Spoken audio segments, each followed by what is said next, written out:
Pure anti-proton. Absolutely pure.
Incoming transmission.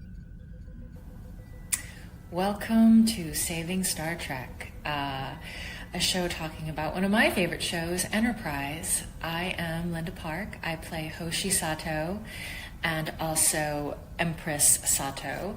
So enjoy this show. I love that it's finding a whole new life on the streaming services. And you better hit that like button or Empress Sato will not be happy. I mean, she could make a storm happen, and she could really make your life hard. Anyways, enjoy the show, hit that like button, and thank you for being a fan of Enterprise.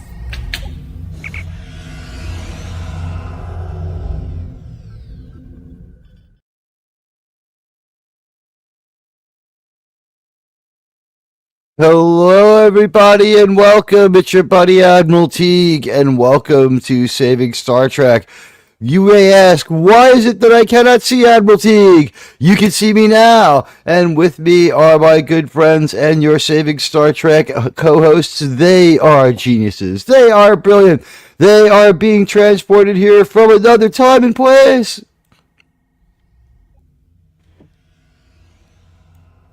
Where are we? Hey! Oh, there we are. Beamed you to the 22nd century so we can go explore the universe. Welcome, guys. I, for a second there, was really scared. I thought you would get like a Shirk or a JT on. It would be like a Tuvix disaster of biblical proportions. It was looking kind of biblical, and it's looking like we're getting biblically fucking seal clubbed tonight by everybody else. Do me a favor, guys. Let people know Admiral Teague is here with some Star Trek. We're going to give half these views away anyway, but right now we are absolutely getting motherfucking seal clubbed. But you know what? We're trying a new thing. We're trying all sorts of new things to get people here, including cursing heavily at the start of the stream to help the monetization. The monetization is on, but the commercials have to be triggered by me, so hopefully we won't get that. Hopefully my bracelet won't keep banging against the table over and over while I speak, like happened on the member stream. That's what that weird clicking is. I'm like, what am I doing? And I realized, like, because there's no camera on, you don't get most of what I'm saying, because I'm gesticulating constantly throughout everything I say, because I'm from New York. So I was going to when say, you hear something click, the Queen's thing. It's just, some sort. I've got a silver bracelet because people steal gold, and it's just kind of cool, But like when I'm talking, sometimes you'll hear like you'll hear that that's the bracelet clipping the table. It's just like I wear a silver chain, but my biological father gave it to me. But welcome everybody I thought out that in the was just street. your ambient bridge noise, personally. My ambient bridge noise is the sound of the subway and the sound of the cops and the sound of people on the streets randomly firing guns into the air. I had to think about this one for a while, and I decided not to do it, but I was considering getting that diamond-plated metal stuff, the metal with the diamonds, kind of pressed into it, like your typical sheet of metal. Looking for that pop filter? I was thinking about having it underneath my bed and my couch for when someone robs the deli, so that I don't get shot in the ass while I'm asleep or while I'm sitting on the couch watching TV. Yeah, because I live over a bodega, as does most people who live in Queens. I just say that is not useful information to find me. Now it's down to like 1,800,000 people. What can I tell you? I also live in a busy urban part of Queens. Woo! It's good to see everyone out there. Living near a bodega is better than living near Dagobah. It's going to be cool tomorrow when I walk downstairs and pay $5 extra for that 12-pack that costs like whatever it costs now. It's going to cost more tomorrow, that's for sure. Are you drinking Canadian brews, sir?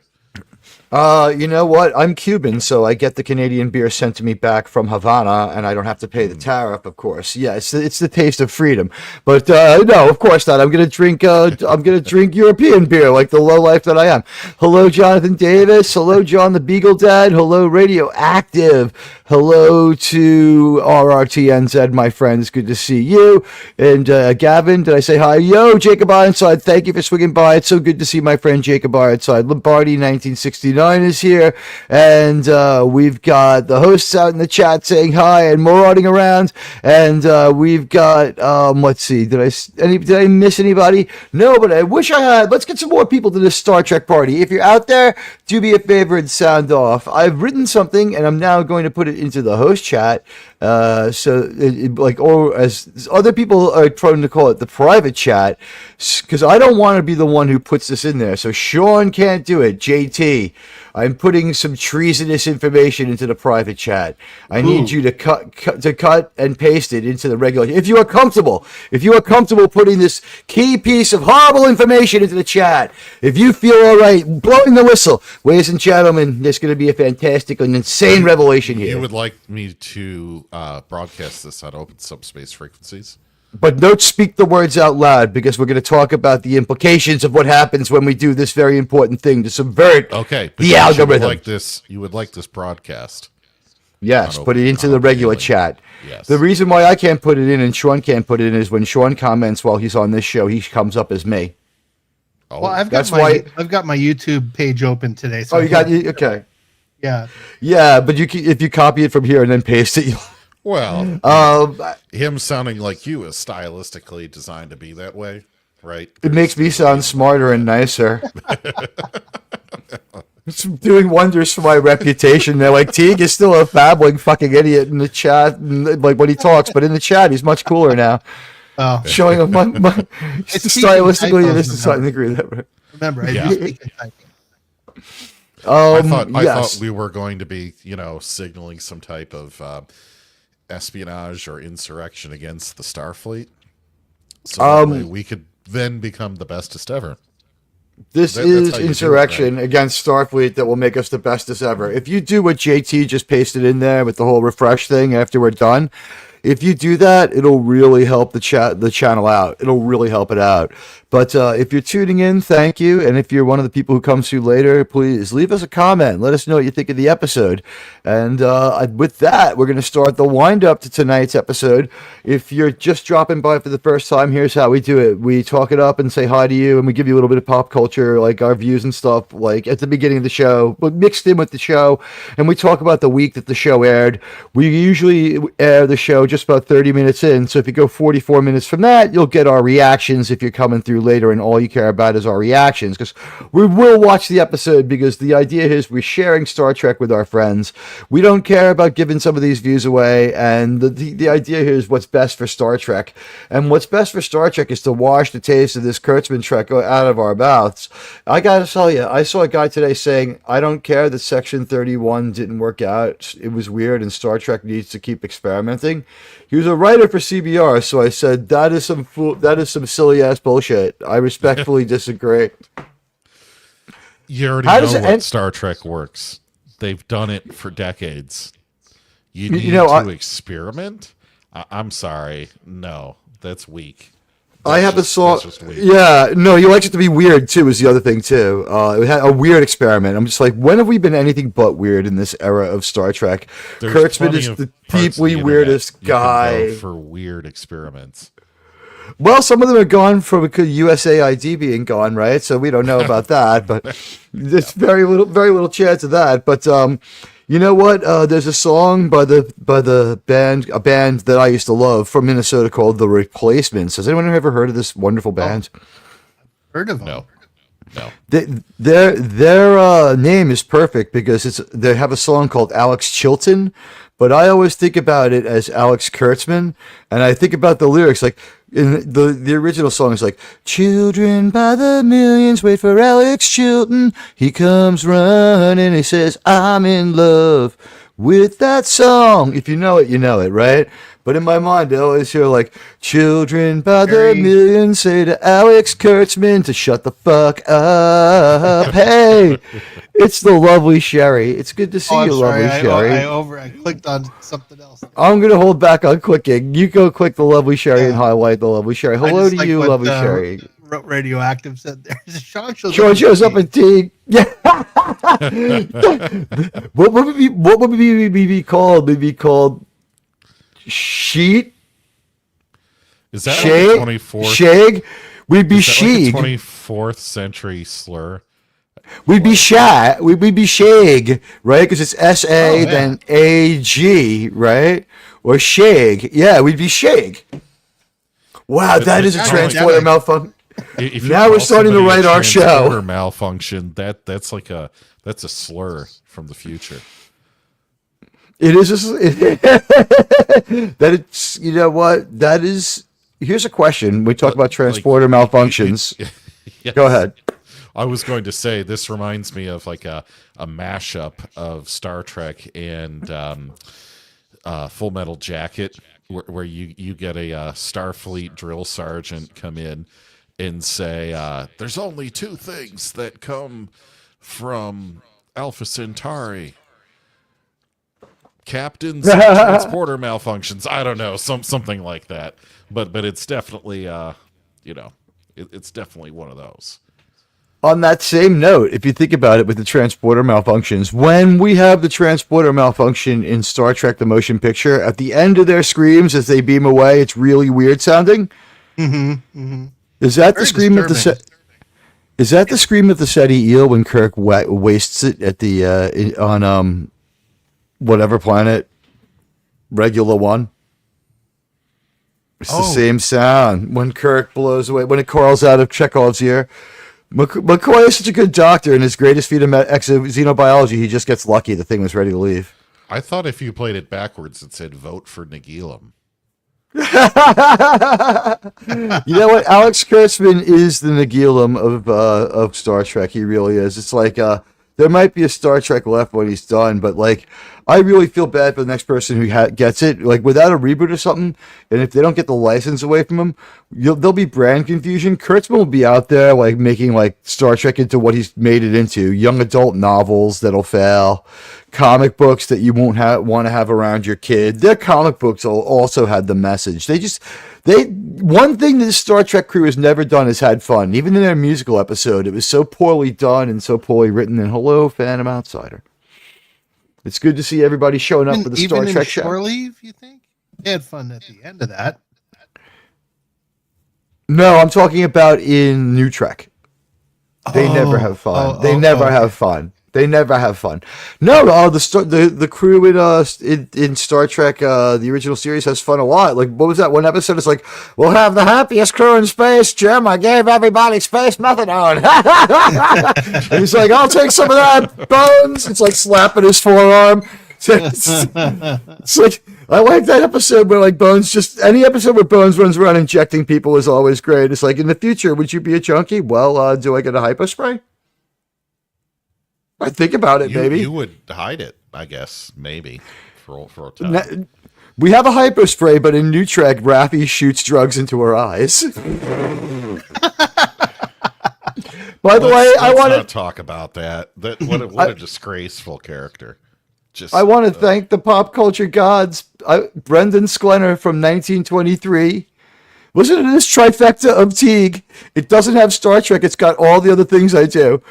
Thank you, pop culture gods. That sacrifice I made when I killed the other immortal on the roof of the Silver Cup Studios building. The lovely Sherry. Did you see Town in the Admiral Teague video? Oh, you don't have a membership right now? Lovely Sherry. You would have liked the video. I went to Queensboro Plaza and filmed for a while for the member video. Okay, but thank you, pop culture gods. Brandon Sklenner from 1923 is being romantically linked to Sydney Sweeney, which means John Davros or whatever her ex-boyfriend's name is. Like, somebody get someone to his house quick because he's got to be going through like some serious withdrawal. But he is also openly lobbying to be Batman. All my things coming together at once. If they only have a crossover, it's like, we've decided Star Trek this week. The next one is going to be called Batman Star Trek. I'm going to cross them over. Like, that's the only thing that can bring more Admiral Teague stuff together. So I have designs on actually getting caught up with my bills if this goes forward. It's great news for me. The Brandon Sklenner video is doing great. People are joining left and right. It's not piling on the views, but most of the people who watch it are like a lot of people who watched it joined. Thank you. I'm sorry. Go ahead. Oh, no. Oh, nothing. I just you were talking about music, and I wanted to thank Gavin and a couple other people complimented that intro. That's nice. Let's talk about that intro. Okay, yeah. Yeah, I'm sorry. I forgot about that. I'm a bad host. Little Alex Kurtzman is a great song that Sean. Tell us about how you created that, and the video editing was great. We'll talk about that when you're done telling us about the song. Okay, well, I just went in and wrote the lyrics, and there's a website called Suno, SUNO.com, and basically it'll create AI music with lyrics and music and all that. You can either have it create the lyrics or you can do your own. So I did my own and told it to create a heavy metal song out of it, and that's what came out. It came out in like 10 seconds after I hit enter. It didn't do it. It didn't come out bad at all, and it didn't have the uncanny non-human guitar playing where it did things that a human can't do for an extended period of time. It sounded like Betancourt. Nonsense. Metallica can do all things. Yeah. Somehow they can. Metallica figured that out. They even made it into the Admiral Teague member video. Oh, yeah. Organic promotion right there. Thank you, JT. But yeah, the song was hilarious. The lyrics basically, thank you. Those are compliments. And by the way, Sean, thank you. Sean Carter gets forever the Starfleet Order of the Order of Archer in the first degree with Oakley clusters and diamonds for arranging his schedule around the show so he could be here with us on Saturdays. So, fire up a 21 photon salute for our boy Sean Carter. We appreciate him. He's the best. Thank you for that, Sean. Oh man, I wouldn't miss it. Platinum oak leaves. Yeah. I wouldn't miss this show with you guys for anything, man. This has become a real big part of the week for me. So no way. When I went back to this, are you moving your head around because you're strobing in and out of being audible? Oh yeah, a little bit. This thing doesn't like when I move. Yeah, no, you're moving. We're losing like, you on and off. Discovery's sonar in space. I'm gonna turn up the gain a little bit here. There we go. I was sitting at my desk here for that intro, just like wailing on my air bass guitar. I was like, this should be in Guitar Hero number 36 or whatever number they're up to now. Yeah, it took a long time to edit that because, I was listening. I had to listen to the song a bunch of times, and then, at each beat, I'm like, what scene would go good there? And I've seen enough Star Trek where I had a pretty good idea of what I wanted to plug in. Then it was just going in YouTube and downloading all those clips and editing them and getting it timed right. Which that's the real killer, is downloading all the clips. Yeah. Ripping I had to them keep or under 4 downloading seconds them. for each one. I think the thing is it's 5, so I'll go 4.5. Yeah, I go no more than 4. Yeah, that's it. I try to make it no more than 4, but sometimes you really need to make a point. So I'll just go that much longer, and I'll do it. I'll do it, man. I'll do it. But also in the editing, like I noticed, like, Sean does the same thing I do. It's like when the word is said, the action happens. In my videos, if you say like Captain Archer appears out of nowhere to solve the problem, like I'll try to get like Archer beaming in. You know what I mean? Like something like that. You try to get to match what you're saying. So like when you have a ship firing, there's a result of it sometimes, natural flow and pattern. So did you have like an internship where you had to edit stuff? No, I just really this stuff. Yeah, I've always had a knack for it, I guess. But the one the scene I started that whole editing for was in the song. There's a part where the singer, I'm putting air quotes, screams and go and it's in the background. That was where you see the 3 Klingons from season 1 of TNG. Yes. And I timed that clip right into that part, and I built the whole rest of the video around that. That was what everyone's creation process is different. That's a great story and great editing. You're better at it than me. Choice too. That's a great screen choice. I might have picked a Michael Burnham. Just I might have gone with the only new trick in that are those posters that burn and then have the poop emoji. You know what? I design all my videos around 3 key points. I need Timothy Dalton to say because I can, and I like them to start with the word decent doesn't apply to me. I like to have that in there, and at some point I like to put Hilter and the Yahtzees. Just like to throw them right in there for the fun of it. So again, at our meeting, when we were talking about ideas, hey, Dave C's here. What's up, my man? And Miskatonic Madman came in. Hey. Did I miss anybody? Everybody's showing up. I'm sorry. I gotta look at the poll now, because you know what? What we're gonna do is we're gonna spoil the poll, and then we're gonna watch this episode, guys. We're gonna take a night in Sickbay. So, who had the number 1 song? With Admiral Teague went Gizlegzik there, and I wrote song but it's song of the week of October, and I just gave you the approximate. If you Googled, you Googled. Shame on you if you did. Shame. All right, so is it J-Lo? Only 7% of you believe this. Believe it or not, this woman once had a musical career. She also once had a pretty hot body. Nelly, 21%. And 1/5 of you, a full 21%, have opted to go with Pink. And then 50% of you refuse to endorse any of these has-been losers, and we'll just send you and like the stream. 21? So You could say 2 in the pink. Let's move on. Anyway. And J-Lo stinks.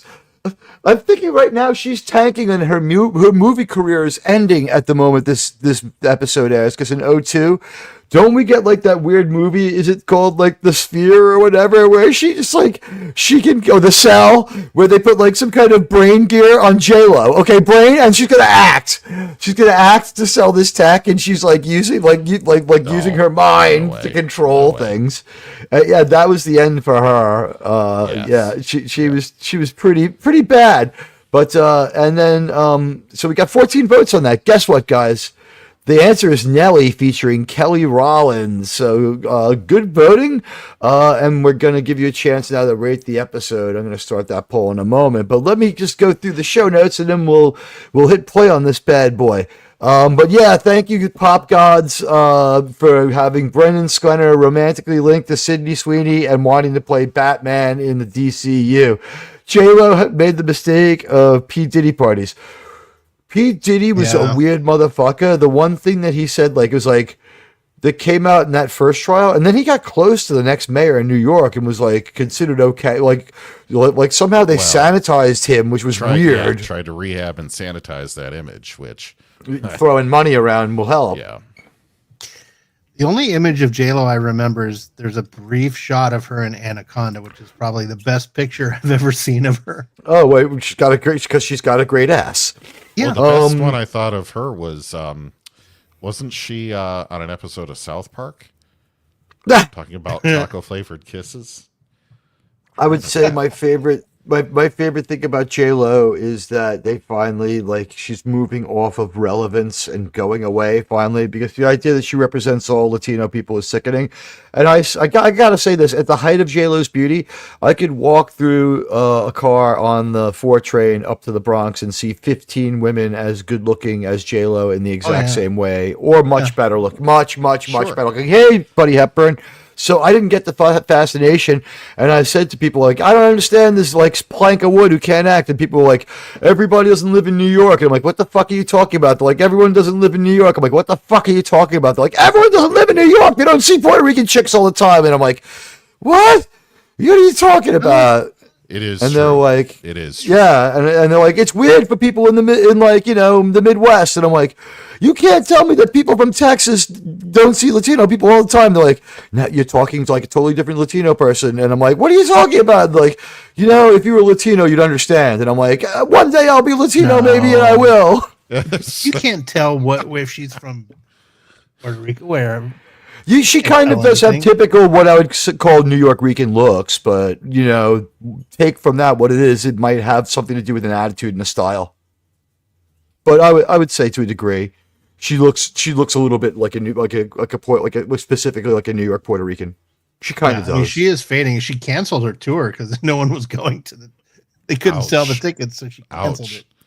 And she was a little bit accused of capitalizing on that fire because she was searching for Ben Affleck in the middle of it while he was like marked himself safe and just turned off his fucking phone because he didn't want to talk to her, and she's like out there trying to publicize herself, and it's like, you're my future ex-wife for the second time already, leave me alone. Like, all I want to do is get drunk and be mad that like my friend's house burned down. Like, I felt bad for the people who lost stuff, but like J-Lo seemed to be like, and also, like, isn't it enough that the poor firefighters and all the people who lost their houses have been through that? Now we're going to subject them to a Katy Perry concert. Who's really the recipient of charity in that exposure? When was the last time she was relevant?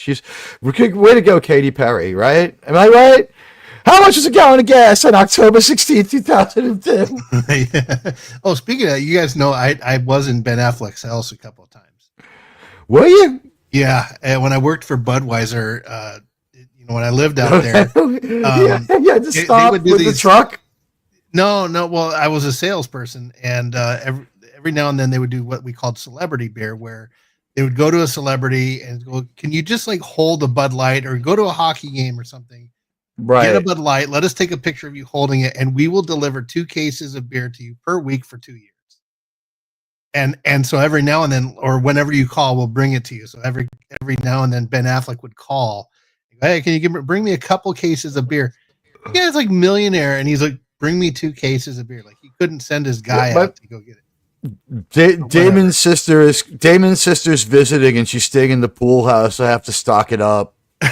Yeah, well, dude, I will say this. Time, it's 2 cases of Bud Light, and if you're a Yeah. millionaire, what are you doing bothering making a call about 2 cases of Bud Light? So I had to drive all the way down to Hollywood, and I'll tell you what, I went. His house was thrashed. There was a party in there the night before I went, like you would not have believed. It was just Cool. There were bed sheets everywhere, drinks spilled. His butler looked like Gary Coleman. I swear to God, he was like 14. It may have been Gary Coleman. Hey, No, Wes Cagle. Coleman was passed away by that point. But this guy, No, Affleck helped him disappear. He's like, you have to work as my butler, but I'll help you get out of this. He actually did look like the butler from the Fresh Prince of Bel-Air, but he was like 4'2". Was it like Gary Coleman, like Buck Rogers in the 25th century? Gary Coleman? That was a great episode, guys. I love that episode of Buck Rogers. That was a show that I truly enjoyed. I was really young. So. I thought it was. I thought it was great. So. It does not. Like Admiral was like 5. It does not age well. I was like fucking 5. Okay. Yeah. We're gonna watch an episode called "The Night in Sickbay," but first we're gonna ask some questions about this. It aired on October 16th, 2002. Yeah, you may remember this day because did you get an answer to the? Did you answer the poll question? It was Nelly. Oh, it was, okay. Featuring Kelly Rowland with some song who I can't remember who the fuck she is, but she featured on the Nelly song, which was called Dilemma. Oh, okay. Which I'm sure is a good song, but I can't remember it. I also wrote down, do you know what the top 4 shows were that month? I wrote them all down so that people would have a chance to get them. Get this, I'm going to give you they'll give you a hint. At least 3 of them were scripted. At least 3 of the 4 were scripted. Might be the last time that happened. Law and Order? Good guess. You're warm. Sean, you want to take a stab at one? I'm sorry. Get one of the. What were the top 4 shows in the month of October 2002? Top 4 shows? Yeah. Big Brother. Nope. That didn't make it. Is one of them a reality show? One of them might be. There's a show that I don't remember anything about. It's not around anymore, but it must have been big, called Joe Millionaire. I don't know what the fuck it is. I heard of that. I think 2002, yeah. Oh was it like one of the benevolent boss kind of show? It's like undercover boss. Like Joe Millionaire went to this place and worked as a landscaper for a week. Boston Legal. You would think so, but nope, it didn't make it. Here we go. I did not make it either. Here we go. Law and Order was the closest. CSI. Okay. Friends. Joe Millionaire, which I don't know what the fuck it is. And think back how long ago it is, ER. Now, maybe they were bringing it to a close. Oh. Is Joe Millionaire like Joe Dirt meets Regis Philbin? So it's like Regis with a mullet. That would be pretty. You know what was funny was my dad. My dad loved Regis Philbin because he was actually originally a singer of Irish songs. I could see that. Yeah, he's a New York City club performer who did Irish music, like exclusively, and that was why he was so like he had that like exuberance to his personality. That's why he loved Notre Dame, and that's why he was always at Yankee games. By the way, as baseball season is months and months away, but pitchers and catchers are only a couple of weeks, I do have one thing that I remembered just randomly. It had nothing to do with anything, but MSLSD was big at this point. And I remember watching Yankee games on Thursdays, and every Thursday I would see, they'd be like, Keith Olbermann in the stands. It'd be like Keith Olbermann would be like, insufferable. And he'd be drinking, right? He'd be drinking. He'd have a beer and a dog, and it'd be like, oh, Keith Urban's got a lot of self-control. He can have a beer at a baseball game and then go to work. It was those Thursday nights when the Yankees were in town. He would just keep going all day, I think. He would get on the air. There was a few times that I think he was just loaded. I'm accusing of it. I can make that accusation. I have eyes. I saw it. It looked bad. I saw him drinking at 1:30 in the afternoon. I saw him on TV screaming his head off like a maniac and slurring at like 8:30 and 9 o'clock at night. And I remember he got like 3 or 4 warnings and was once sent home, and it was all on Thursdays. It was all during baseball season. When the Yankees were in town on getaway day, he would just be a fucking terror getting lit at the stadium. Sean, what do you think of this behavior? It sounds pretty normal for him. It's what we would all do if we could, right? Right. Yeah. Yeah, probably. It's typical Alderman, but it didn't finish with a political meltdown. Screaming and yelling. Here's the countdown! Ah! It's like, did you do cocaine? You're ahead of your own countdown, and it's only 60 seconds.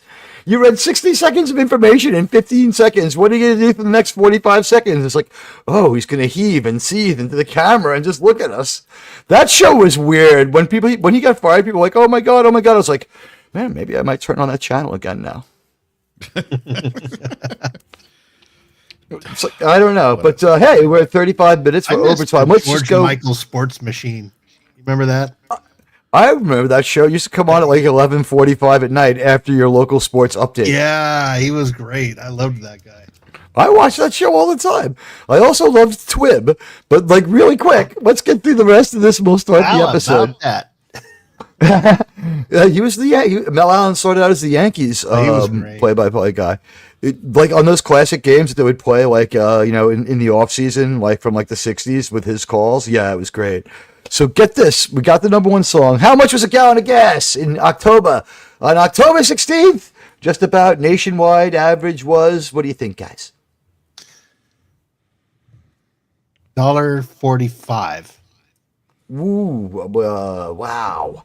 169. Whoa, yeah, way to go. Sean almost sticked it. It's 144 nationally. It's gallon of gas, ladies and gentlemen. And these were in the 20th century, the early 21st century. The gallons were bigger. It was before we had to tighten our belts and get by with 0.8 of a gallon and quarter gallon. Also, the number one headline, the first Beltway sniper thing. So that happened. And George W. Bush, he signed it. Use of force against Iraq.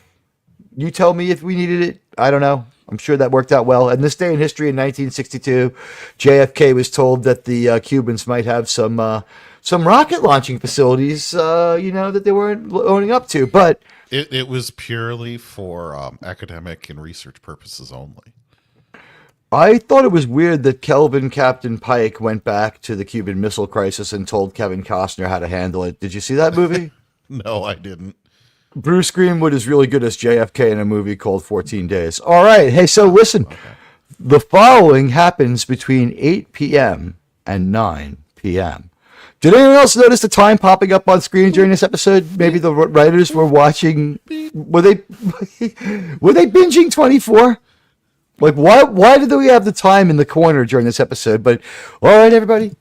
Gather round. It's time for a dive into the wild ride that is Star Trek. You know what? I'll put on my hood so that everyone can get the full effect. So I will turn on the camera for this one. All right, so you can see how. All right, everyone, gather round. It's time for the wild ride that is Star Trek Enterprise Season 2, Episode 5, A Night in Sickbay. Picture this. Captain Archer, Sub-Commander Paul, Ensign Sato, and why not? Archer's dog Porthos are back for a 5-day apology tour and ultimately an ultimate rejection on the planet Kreetassa. You heard that? Right? 5 days of saying, I'm sorry to a bunch of brittle, easily offended jerks. And honestly, who brings their dog to a planet full of people like that? Archer, you weirdo. So anyway, back on the NX-01, they're scrubbing off the mission stink, literally, when, plot twist, Porthos has picked up some kind of alien bug. Meanwhile, Commander Trip Tucker, Florida man in space, mentions that to roll call with the new Warp 5 engine, he needs a new plasma injector to soup up the Colonel Green. I mean, the NX-01. Nitrous, anybody? But negotiations with the Kreetassans go south fast when they point out that Porthos peed on their sacred tree. Now, I just point out if they have those flow regulators on toilets on this planet like they have here, where you have to flush 7 and 8 times, I would pee on those trees too, and maybe Porthos was right. But anyway, oops. Archer's response, not good. He gets a laundry list of apology demands, and let's just say he's not thrilled. In Sickbay, Archer and Dr. Phlox are playing vet to poor Porthos. He's a fighter, that Porthos. He was a male dog when this all started, and we're going to pretend that's still the case. Hey, look out for the gender swap ongoing throughout this episode. By the way, we have like 2 Porthoses and a Porthos puppet. More on that later. Archer, being the ultimate dog dad, spends the night there, dreaming of Porthos' funeral and wrestling with, wait for it, unresolved sexual tension with DePaul.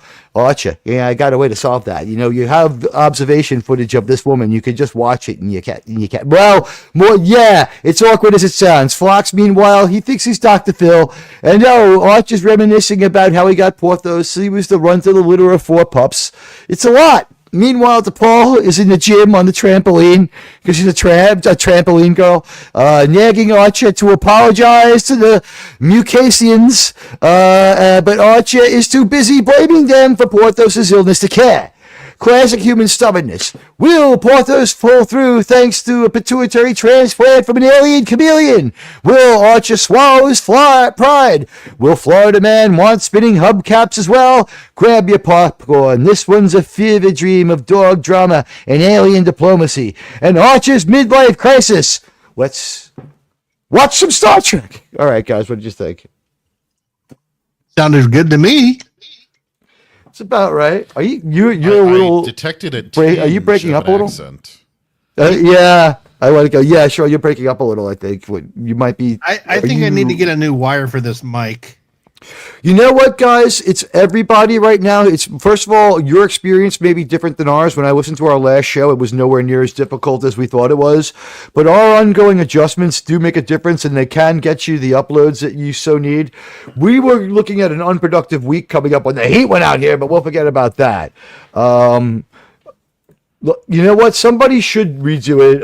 It's probably out there on YouTube. Someone probably has redone the Enterprise opening because someone probably has redone the opening for, what do you call it? In my opinion, we've seen every other show, right? There's a Deep Space Nine CGI redo, and there's a redo of the episode's opening for Voyager. The Voyager one is really good. Yeah. I have to think it is. If it's not out there yet, so the thing is, that's the most recent one, and the CGI is still all right. Okay, so you know what? I want to welcome everybody, and you know what? Here's a little something we do before every episode. We're going to start the episode in a second, but get ready to sink it at home. And what we'll do is we'll play not quite our national anthem, but our Saving Star Trek opening, where we blow off all monetization and blow it all up. We blow it apart, ladies and gentlemen, with this song.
All right, everybody. That was our Star Trek national anthem. And, oh, God, I'm sparing everybody in Cosme from watching the Section 31 commercial. It is really fucking garbage. If you have a second device, I wouldn't mind. Now's the time. JT, can you do the ask for me? Sure.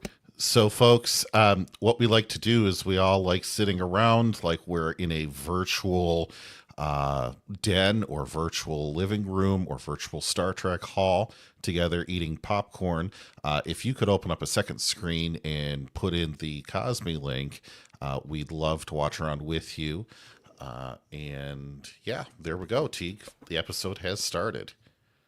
And even better, if you could watch the episode on a different device with the Cosby link and watch our show here while we go along, it super helps us out. Now, we've gender swapped Porthos here.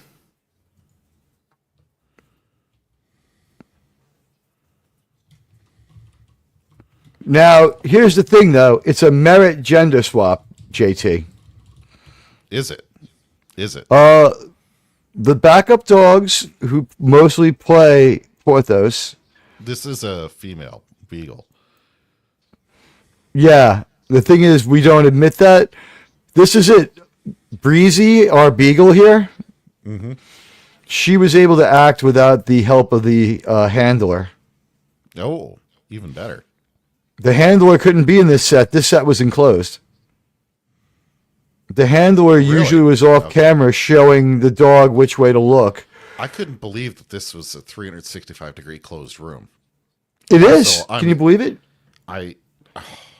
My visualization, the camera came of that about 5 seconds ago, by the way. Yeah, well, we could screenshot. Oh, yeah. There we are. Have you seen it, bum? I don't know why Archer was. You Lieutenant Reed. Yeah. Yeah, exactly. Yep, you should. Like, I can't wait until he left. I love I was just calling her fella, and it's so obvious. So in space, the dog just identifies differently, guys. And I've noticed that people have been here in much greater numbers since the last creator survey that I was able to fill out. Mm-hmm. Yeah, it's great to be a trans host. Representing. Well, see, the thing about all that stuff is you can put whatever you want on any of those, and no one can. Oh, no, I put what they wanted this time. I'm sick and tired of them telling me what to do and telling me that I'm a bad person. Right. This is our second national anthem. It's the first one was the first one was for all you guys for fun. Yeah, it doesn't seem to make sense to play Faith of the Heart while this plays. To play Archer's theme while Faith of the Heart plays. That's just a lot of music at once. We made you guys the beginning that we think would have saved this show because it was that close. And I'm going to call out this episode as being part of the problem of this show not being renewed at the end. Wait till you hear what I got to say about this. But we have a new emoji for you guys. Did anyone notice the new emoji? Oh, yes, I did. I think the chat did too. There he is. Admiral, I turned up JT's level all the way up, and he's still coming a little low, at least for me. Yeah, if we even it out, we can all be about the same if we go to what do you call it? If I bring you down and JT up, we might all be the same. Talk a little, Sean. I can talk a little. I can sing a little. Oh yeah, your bubble's popping the same as mine. Weird. JT's a little constricted. Let me see if I can crank him up. Are you still trying to make that DAC work? Did you? Nothing has changed on it. My gain level has not changed. No, I mean, are you still trying to use that equipment? Yes. You know what it is? The deck work, the software doesn't, in my opinion. Talk a little. Yeah. Okay. You're significantly louder now. Okay. I think my master volume control supersedes yours, Sean. I appreciate that 10 of you have found a way to stick with us. Double digits is great. It really is. It's great for the stream. I love the equipment here for these injectors, by the way. I feel like they spent money in a really, really smart manner to make the set come alive and try to bring technology into stuff. It does look so much more primitive than what you would see in next gen. Yeah. Maybe that's on purpose. It's got to be it was a tough task for them too, because they had to be more advanced than we are, but less advanced than next gen was. By the way, I figured this out. When I screw up on my Star Trek show and I broadcast on the wrong channel, it works on both of my channels. The show is on. Well, Rumble replicates you. So I have the Saving Star Trek show on both channels. Is basically what's happening. So when you go in there and you make your account, it creates a channel right away. Interesting. So I'm going to go to the other Rumble site now and drop the link in there. So yeah, people kept joining. I got one based on my profile name or my username. Thank God I didn't give it my real name, right? Because you can't. I would have had to find a way to get rid of that. Right. Good and Evil Kirks. Yes, we have them here with us. We have both Kirks. There was a transporter accident. We talked about it earlier. I do not like this opening. Act 2, I guess. I don't know. Is this still Act 1? Feels more Opening like Act stinger. 2. This is Act 1. Yeah. I believe. I think Captain Archer is a little too easy to point a finger. He's an asshole who endangered his dog. If he cared about it, he would have left it on Earth. He also fucks with Klingons and yells at people and tells them he'll blow their ship up. I'm afraid he's about to go General Order 24 on this fucking planet like 3 different times. Right. By the way, this is Puppet Porthos, I think. Huh? No, that's real Porthos. Dog. That's a real this episode, Puppet Porthos is when Porthos completely doesn't move at all, and that could have been Puppet Porthos. He put his paw on the hand. Anyway, that's the best part of this whole episode. Is just Porthos actually steals the episode. He's outside the of that Porthos stuff in this scene in the decon chamber. Yeah, well, the thing is that dog was the only dog that could pull it off out of the 3 dogs they had playing. No. Playing I meant the costumes. Oh.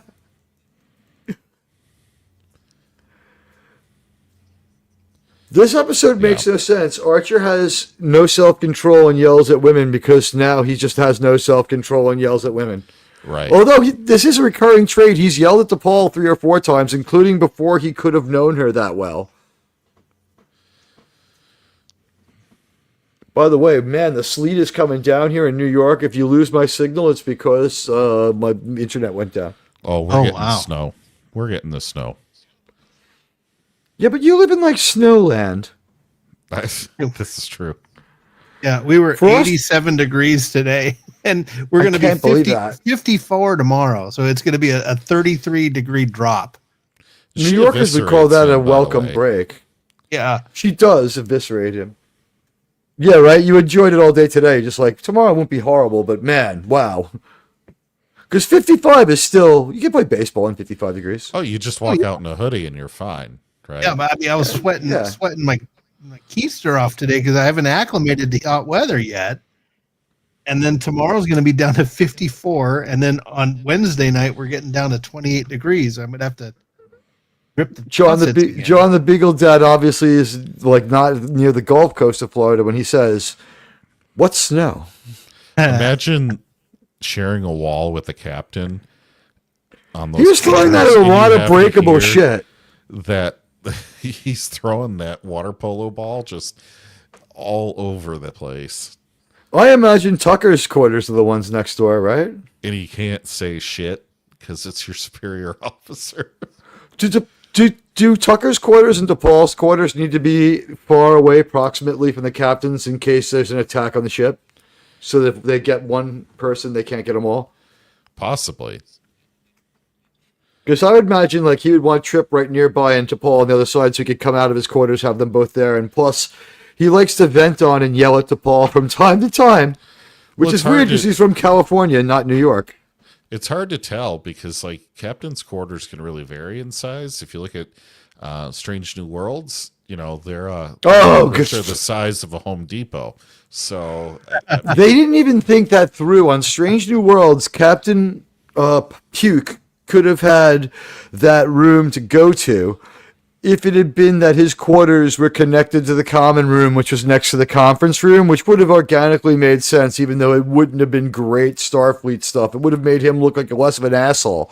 So, like, I take this job for the quarters, you know, and to get cocked. Yeah.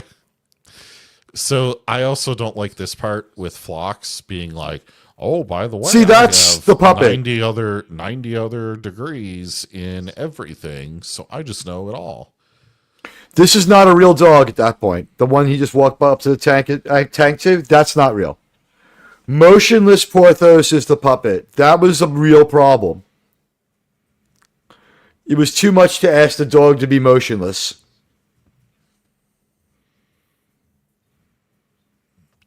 I just don't like that Phlox had to have 90 million medical degrees. Buddy, are you in like deep Florida or like Texas or like SoCal. Southern Cal? SoCal. SoCal? That was my guess. Yeah, it was most likely SoCal because most of the other places I named have had some snow. Why does he See, need like to this be in was the sick puppet. bay? Is the ship? Oh yeah, you can tell. You can tell. The shoulders. Yeah, it's not perfect, but it's really high detailed. They did a good enough job. The thing is, I think they were Acid. fixing it on the fly to make it match both other dogs. You have to use. They had to deploy everything. One dog gets fired. And by the way, that dog then started drinking, and it's a really sad story. The book is. I read the dog's book. radioactive. I agree. Northern California. Why is he sleeping in the sick bay? Because he's an irresponsible. He's a dog dad, man. I think he's feeling guilty about taking the dog down with him. As he should have. He should be feeling stupid. And Admiral, it's almost as though Admiral Forrest himself is representing the Kreetassans yelling at him. Wait, I'm sorry. What diplomat are you bringing your dog on the first visit? Yeah, For all they you could know, have they're done gonna this think plot it line. was a- Well, we'll get, I guess, in the reviews, but they could have Can done I- this can- plot line in a different show. I'll Or- try my joke. Yeah, This this is gross. Oh, That's yeah. just disgusting. Yeah, Like by the that. I way, really need to see this. I just want to say, I don't think Admiral Forrest would have treated Archer any different than the leader of the Kreetassans. I think he would have acted exactly the same. Because the leader of the Kreetassans is Admiral Forrest. They keep going back to him cutting his nasty ass toenails. I don't know why we need to see every cut. One would have been sufficient. Two, No you pun didn't intended, want to right? really. Right. No, but the Kreetassian leaders, our pal, Feeds those to this. Oh, like the Kreetassian leader is our pal, Colonel Admiral Forrest. Is it? Yeah, that's I why. thought they were clever with this CGI. This didn't tongue. age well. No, it That was a looked pretty funny completely clip. flat. I didn't mind it at Isn't the that time. two-dimensional. I didn't mind it at the time. I thought it was kind of cool. I thought it was the right way to use it rather than gratuitously. I was glad he didn't puff his face up. That was a horror story. By the way, those who don't remember, we set this up well. Phlox doesn't sleep.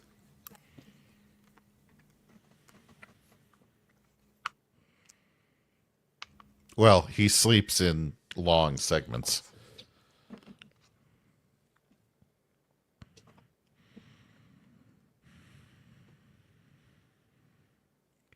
Every Also, how 6, big 8 is months he this sleeps sick for bay? a week, right? Yeah. Every 6, 8 months he sleeps How for about a week. large is this sick bay? He I has think the deal is the all adjoining these labs. The adjoining labs, too, right? It's everything. It's a combined medical facility. It's not like Bones' sick bay. But we never see, like, it seems like there's too much going on for the actual size of the sick bay that we ever see. And I don't like that. They had to find a place for that paper towel rack, JT. But it's just ridiculous. It's Remember true. how those machines were in for like a year or two, and like Yes. Yes. This part is they funny. couldn't put her on a trampoline. I didn't listen to the dialogue during this part. This was as Neither dumb did as the I. jazz fusion breakdown in Fusion. You, of course, know that he's going to keep increasing speed on her the whole time before they even start talking.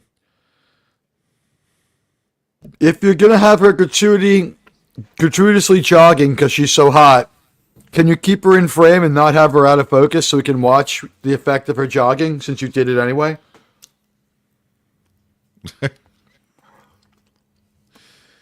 They did elect to do this. They did it, but then they felt bad about it. They're like, we'll show her for a second here and a second there. They didn't go all the way with it. Dad, she does run very oddly. But if you had like a chest of armor over your actual chest, you might run a little weird too.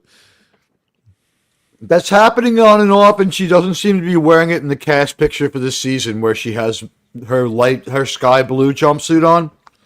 Yeah.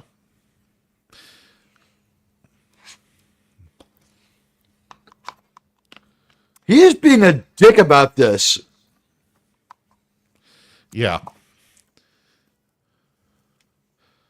You know what would have been the right thing Porthos to do after this? does not have the right to a little fresh No. air. No one on the crew does, right? You actually Nobody you had on the right. crew just gets to say, Captain, I'm going with you on this high-level negotiation because I have a right to a little fresh air. So therefore, the dog has more rights than the crew.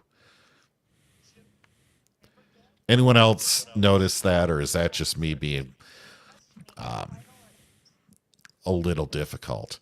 I do not like. No, I mean, anyone else would have been this. instructable. He wouldn't have had the problem that he had with Porthos, that Porthos is uninstructable, right? To beyond the point. You can't just say, Porthos, stay away from the trees and have expect him to do it.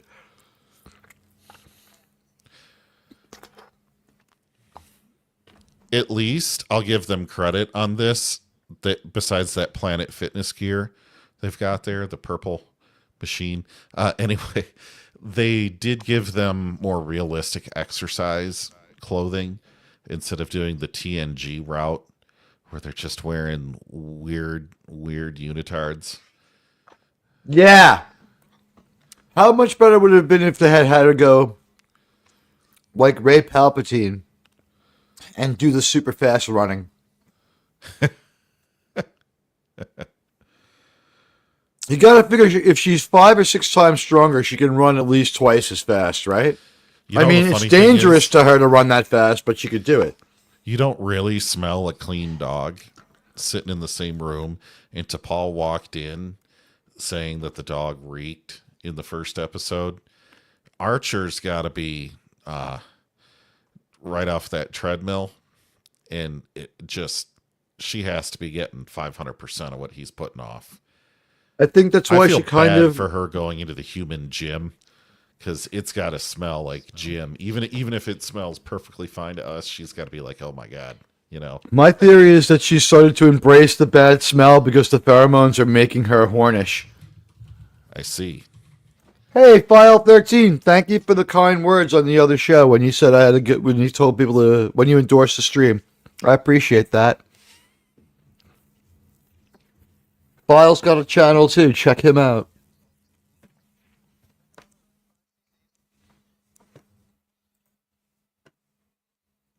Let me see if I Also let me see notice if I can Phlox lift that. doesn't have a nurse on any episode to present. He does everything by himself. Is that to save budget on the crew? That they don't even want I to have don't an know. extra? Because Bones and the TNG the TNG crew, even Bashir had assistance, and Doctor on Voyager. That's had a why 10-year-old. I thought Kelly Waymeyer would be in this about 10 minutes in. I'm like, oh, we'll see Kelly Waymeyer.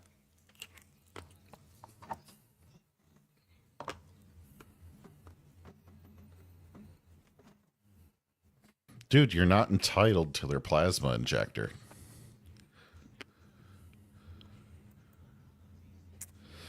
He's I sounding think like this the man who's going to steal a warp core soon, isn't he? Yeah.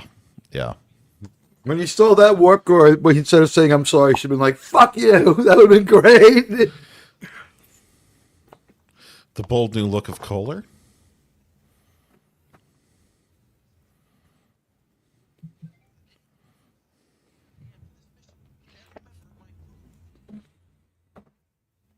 That is so at odds to like how he, if you're so dedicated to your mission, you wouldn't have brought your fucking dog to the planet. I hate to say it, guys, but the episode's meta is correct. And we can't argue it. You ready? This is the deal. He really is sexually frustrated. That's the bottom line. He's making mistakes because he's going through human pun far. Or human blue bees. This is a little worse than I'd ever had it. He's like a 7th grader.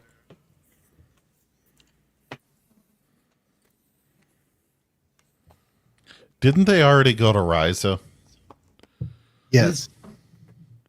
Okay. But he didn't get Although it was right before the end of last season. Although we saw that, like, Shockwave showed us that not much time passed. So yeah, they were like 4 weeks ago. Didn't he go to that planet? That and he got some fucking in while he was there in the Middle Ages or whatever. He got to hang out with her.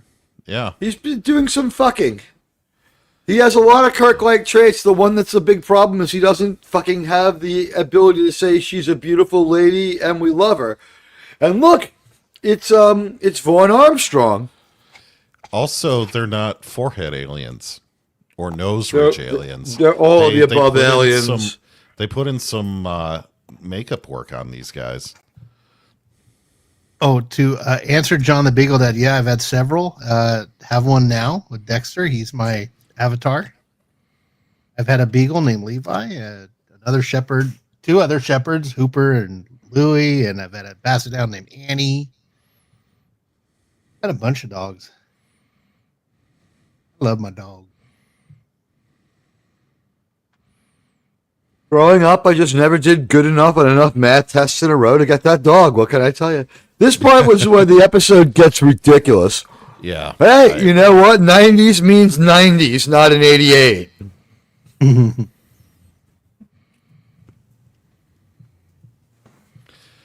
I think they went a little too far with the CGI bat. See, here's the thing, John the Beagle Dad. The pool cleaner net. The pool cleaner thing right here.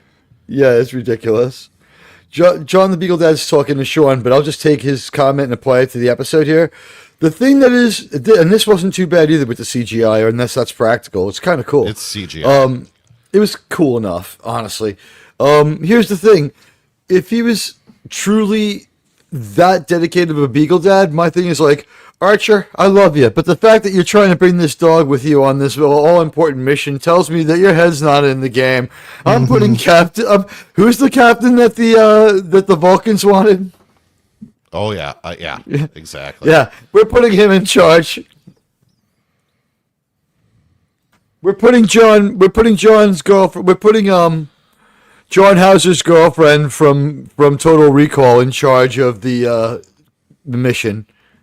Right? Isn't that that's his girlfriend when he goes back to Earth? This is just stupid. He can knock that over and the top comes off. Like, and it doesn't matter. Wouldn't it be great if it was some kind of acid? Imagine they actually free the xenomorph. That's what Star Trek would do today, and just rip that off. Yeah. By the way, this episode won an award this season. I don't know if it was that prestigious, but it was like, it wasn't. It was a little better than the Saturn Award. I forget what it was, but their interactions in the sickbay got them an award. Yeah, buddy. Right now, what's going on is Captain Archer has to sleep in the sickbay on the ship instead of going a deck up to his quarters, so he can sleep not next to his dog, who's in that isolation chamber. And then Phlox somehow screwed up and let his CGI bat out, and they're attempting to capture said bat with swimming pool skimmers. I'm with File on this. When we saw the bat on the countertop, it should have been practical for that moment. But the thing is, no one was thinking that way yet. They were thinking that like it would be good practice, which it probably was. And the other thing is this: when it was flying, the fact that it was CGI doesn't bother me. It had to be. But the thing is that I think that the triumph for them is that they kept it a believable and simple enough creature, and they didn't go too far with it. What's going too far is their comedy routine here. That's like some kind of like of mice and men thing. Yeah, going on here. Tell me about the Nobulan bats, Phlox.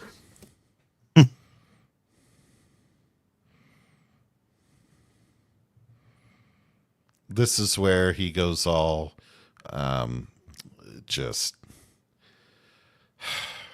That wasn't a bad shot right there. That was, like you said, they're getting practice at it. That was bad.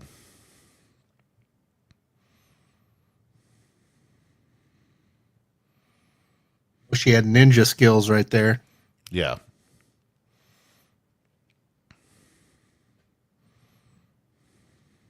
I don't know if we want to make that association, considering the pains we took to keep Hoshi out of the Patriot Enhancement Center.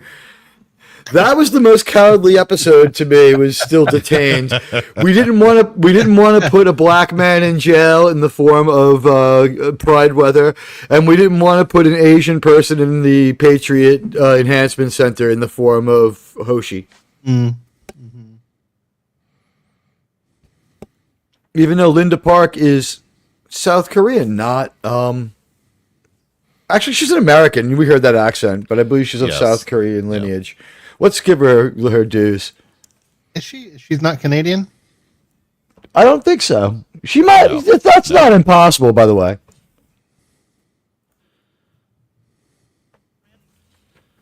This is on like a TOS.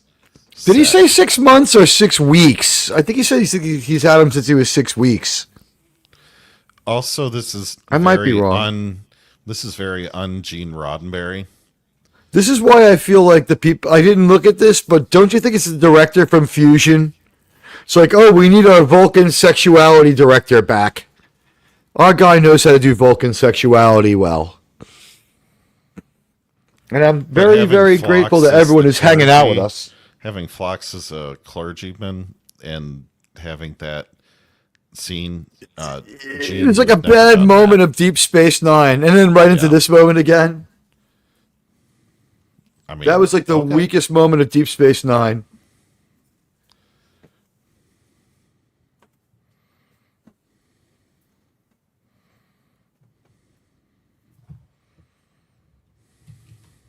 Linda Park was born in South Korea. Okay.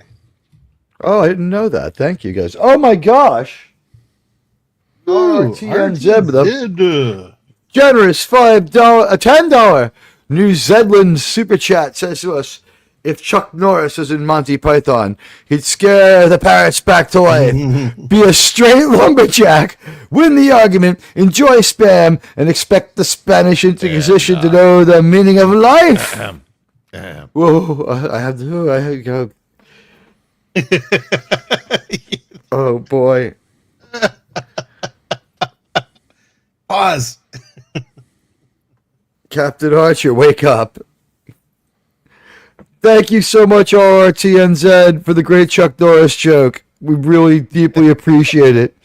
Miss Katonic likes it. Hagel's comment in Cosby.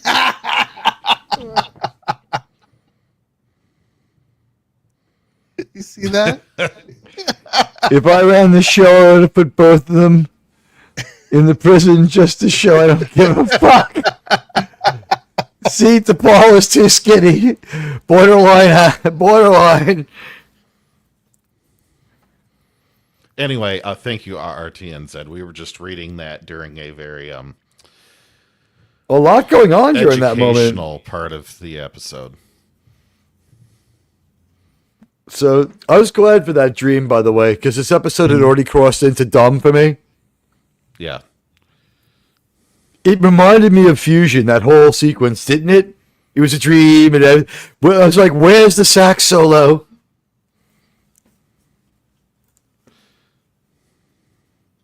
Here we go. Let's see what he says. I think he says he's 6 weeks. By the way, it's like when I misheard that the first time. It's like when she was pregnant, I was the first one she called. It's like, why would she call you if you... Oh, wait, the dog. 6 weeks old, right. Yeah. Well, maybe in the future they figure out ways to get them out quicker. It's super. It's what do you call it? He's a super dog owner. He went 2 weeks early, isn't out of control for the great Jonathan Archer. He'll break Starfleet protocol and bring Porthos on this ship. Also, he was staying in touch with his ex-girlfriend's mom. I was like, what?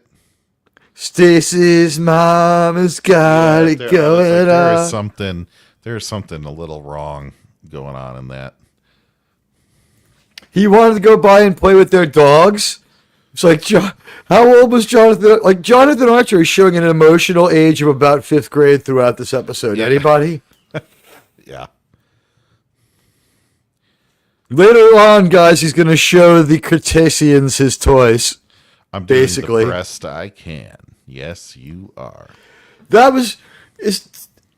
don't know about that one either. Like, I don't mind this episode, but this is a terrible order of episodes this season. They really did a terrible job. This should have been an action episode. What did Buddy Hepburn say? Now we know the meaning of "it's been a long time." Yeah. I mean, Archer can just go into his quarters, turn on the surveillance camera, zoom in on her ass, and just punch himself in the crotch until the swelling goes down, and everyone's gonna be okay. Or like, why not get some sedatives from Phlox? Be like, I need some like horn dog suppressants, bro. It's like, hands of a Diet Coke. Drink 30 of these a day. You won't think about sex anymore. Doesn't work for Elon. Or no. Yeah, I was gonna say, or 47. If you go to sleep, yeah, but if you occasionally go, you know what's funny is he used to only drink Coca-Cola, and if you read Art of the Deal, he says in it, I've never seen a skinny person drinking a Diet Coke. A Calrissian chameleon. So I'm thinking this chameleon's going to come out with a cape, maybe drinking a Colt 45. It's going to have a Lobot. Well, you get Calrissian chameleons from the Lando system. Lando's not a system; he's a man, a black man. If we're lucky. By the way, here's the thing. He's concerned about the surgery. What about the part where we're going to snuff the dog and bring him back? Right. That's just so commonplace. Like, oh yeah, I remember when my brother broke his leg. We turned off his heart for 2 hours just to set it so he wouldn't feel like what? Why? It's just not well considered. Some of this. They need to update to go back in time. Like, Call him Spot. I demand you respect my fifis. I know people like this episode. You could tell I'm not giving it a great score. And it has to do with how they wrote Captain Archer here to be totally uncharacteristic of how he's been in every other episode up until this point. And by the way, Mod Squad, nobody thanked RRTNZ for me in the future. I know I was on that one, but can we just start, we had a little talk about this one. This was weird. This is puppet number 2, by the way. I don't know. Did we make a puppet number 1 to be destroyed? If the puppet number 1 might have had a waterborne accident. Yeah, it's like waterboard Porthos. That's why this one has all this metal around it to keep it suspended. I'm wondering if that's to keep it from floating to the top. They blew that line. I listened to it twice. In Rise of Skywalker, Lando says he's from the gold system. I thought he did say he's from the Colt system the first time I heard it. I'm like, at least they got that right. At least they got that right. Yeah, as a mammal, he would have buoyancy and float. He's strapped down. Not if he was filled. His lungs were filled with water. He's also in like some kind of incapacitating thing holding him down.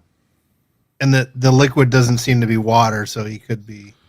There's enough nerve straining to get around that, but they did say they're going to turn him off and on again. Actually, Sean, he used the term he's going to resuscitate him later. No, I know, but what JT was saying that he would have buoyancy, but his lungs would be filled with this liquid. This is a caulk gun with some attachment on the end that they took from another power tool. Yeah, it looked too real world. I'm sorry. I know they were under like a mandate to be more realistic, but this was too commonplace. I also don't care about the 90 million, like I don't know what words you can say on YouTube for this, but folks that have relationships with other folks in a network. They're aliens. I don't mind. I just didn't care. Like, Oh, I don't. Oh, yeah, you know no, what I I'm mean? Harrison Ford. I'm there with you. I'm Harrison Ford on that one. Right. I will say this though. He is just way too Dr. Phil. He was all caring before, and now he's kind of just like back to business. And I don't know if I particularly liked this like let's operate on the dog sequence. And we're gonna nonchalantly chat through it. And Archer should be more concerned, and he's already talking about Porthos in the past tense. It's like instead of like when Porthos recovers, you know what I mean? That's like he's a negative Nelly, and he's just like he did all of this stuff to himself. It's his fault in a lot of ways. I keep I'll looking bring back up down again. to second to make sure the man's not leading off on over on X. I don't see too much activity over there, but welcome X. I'll bring it up. Why does he not have like 4 nurses with him, or a second doctor on the ship? That's There why are I enough people couldn't on believe this ship, Cutler. They should not have but one medical professional.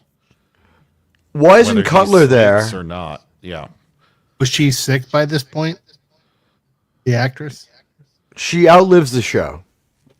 Oh, she does. The I think she outlived the show by a year or two, though, so maybe it's not impossible. I think the thing is her she career passed took off, suddenly, though, so it wasn't like she was suffering. but she from- passed suddenly in like '05. Right. the thing. She regardless, though, dies like the same year the show ends, but like a few months later. So I think she's probably still healthy.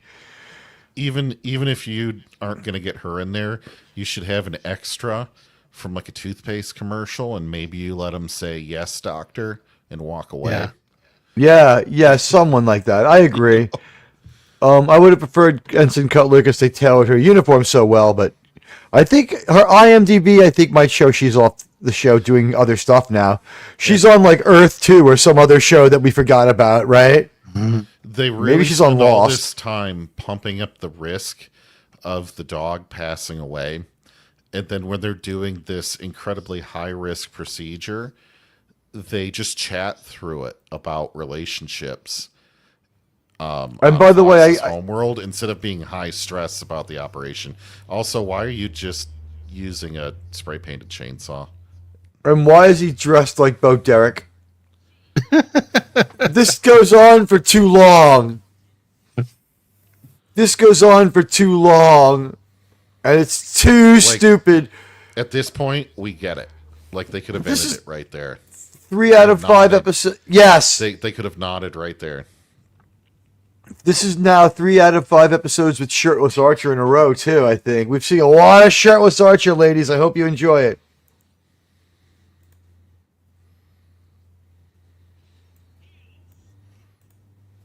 Dreadlock Archer.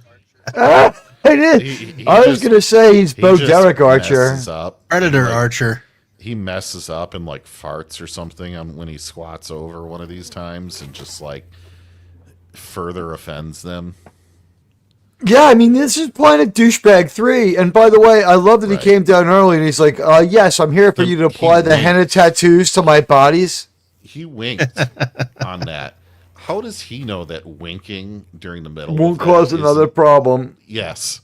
Was I Right, the because they only one had that- so that many thought that? stupid problems. No. Yeah. You caught, I when you mentioned it, it registered. You're the only one who caught it.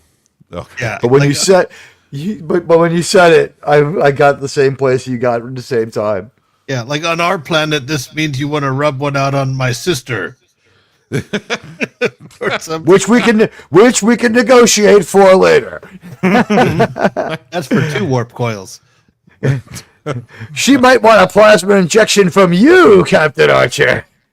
Oh, She has second best packing prostitute in all of Kazakhstan. Yeah, exactly, Wes Cagle. By the way, is it me or they're allowing her to have real hair and she's got less of a cuirass on her body? I don't think it's. Yes. I don't think she's overly armored anymore. And by the way, Phlox was toned down from last season too, wasn't he? He was a little more human this year. It wasn't a major makeover. His ridges were just smaller. Yeah, this was like Planet ESPN 6, where you're Yeah. going to see the lumberjack. Exactly. That's right. I hear there's a football game tomorrow. Maybe. The big game. We're allowed to hate call it that the Super term. Bowl. You know what it is? It's because if you say Super Bowl to sell something, they charge you a licensing fee that's I know. prohibitive. So stupid. But why are we allowed to say it? They didn't litigate it here. We're not trying to make money off of it. event. Yeah. Bullshit. I'm going to have a Super Bowl party tomorrow where I hope Outlaw Bill makes money. I'm going to do my best to be the most tuned out and inobservant football watcher you can get, like I am every week, like I have a head injury. I'll be Admiral frying Teague- boneless actually wings. think there's going to be a real game tomorrow because I saw the game. It was last week at on the Bilderberg Network. Big giant owl. Giant owl knows. By the way, it turns out it all works out. I do like the joke that comes up here. I don't know if we missed it or not, but there's a pretty funny. not yet. That's the planet, by the way. Also, you know what? Like, with all the problems they had, if I was Archer, I'd be like, Doctor, I need you to start working up the biggest STD cure you can get. I want condoms for everyone and set course for Spice World. We're all getting laid. Let's party and get laid. Hey, everybody, let's dance and get laid. That was pretty sweet that the dog did that. This is why the dog got that part. That was yet another dog for that part. That dog was really good. That dog was just for the decon chamber and that jump. That's Breezy. That's Windy.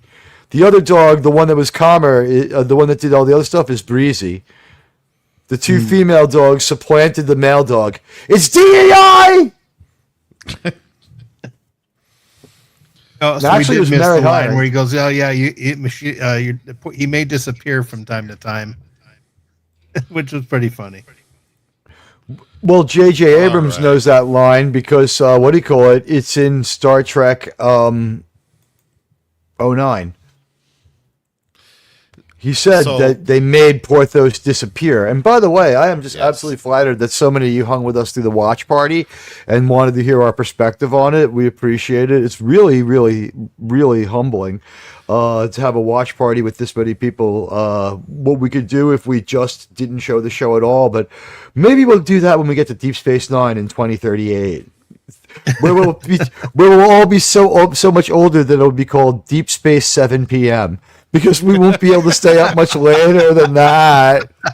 Next time on Deep Space 7 p.m., we'll be remembering JT. His grandchildren will be here. Sean will be like, Star Trek Early Bird special. Sean's red Gino is like 300 degrees Fahrenheit. It's just boiling off because he's that hot. Yeah. all three of us are in Captain Pike chairs, like, and instead of commentary, it's like we'd have like someone like feeding us the questions, like Sean's daughter would be like, "All right, Dad and friends, how'd you like the show?" It's like, and she's like, "Now I have to read the questions in a specific way because of how old the panel is. Did you guys think it was good? Dad, boop. Admiral Teague, boop, boop. No, really, boop. Well, you didn't like it, boop, boop. Why? Boop, boop, boop, boop. The poll questions are going to start with which cast members are still alive.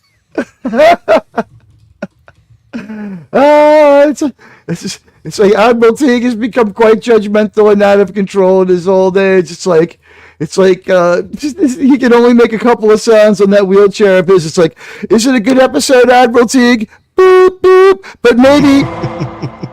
Okay, that's it. He's completely done. Are you sure you don't want to talk about it more, Admiral Teague? Okay, no, he absolutely, he's past judgment on this one. I didn't think the Law and Order thing would come in so handy, but you know what? Let's go around the horn and talk about this great episode of Star Trek. And why don't we have JT Kirk go first? We did that last week, and let's do it again. JT, what do you think of this fantastic episode of the fantastic episode of Enterprise? So I wanted to preface this by saying I do love dogs tremendously. So I had them growing up, and I do not want anyone to think that the grade I give this episode has anything to do with what I think of Porthos or the dogs that played him. I thought they were great. The episode, however, I think was the second worst we've viewed to date. And I say that because I don't think this is a science fiction story. I don't think it's a well-written, I don't know what you want to call it, episode of Friends or Sex in the City. I don't know what they're trying to do writing this, but it is not a Star Trek story. I don't think that any of it was edited to make it make sense in its own context. By that I mean there were logical mistakes all over the place. I think Archer was written like an immature, petty, unserious captain that would never have been allowed to captain this ship if he acted like that. I found everyone else being more mature than him to just be really, really stupid. I was pointing out many times there was a lack of extras in the sickbay that just started to remove the realism out of it. And the key thing that I think really turned me off in Act 4 to this whole affair was this building up of tension from the moment we hear that Porthos is sick and the captain can't even sleep in his own quarters. He's so upset. And they have to basically delete the dog and then bring the dog back after a brain surgery. And instead of having medical devices beeping, sweat coming off of Phlox's brow, all of this tension during a touch and go experimental, one of a kind replacement of this piece of a brain from a lizard to a dog. We get Phlox talking about his fifth wife's third husband.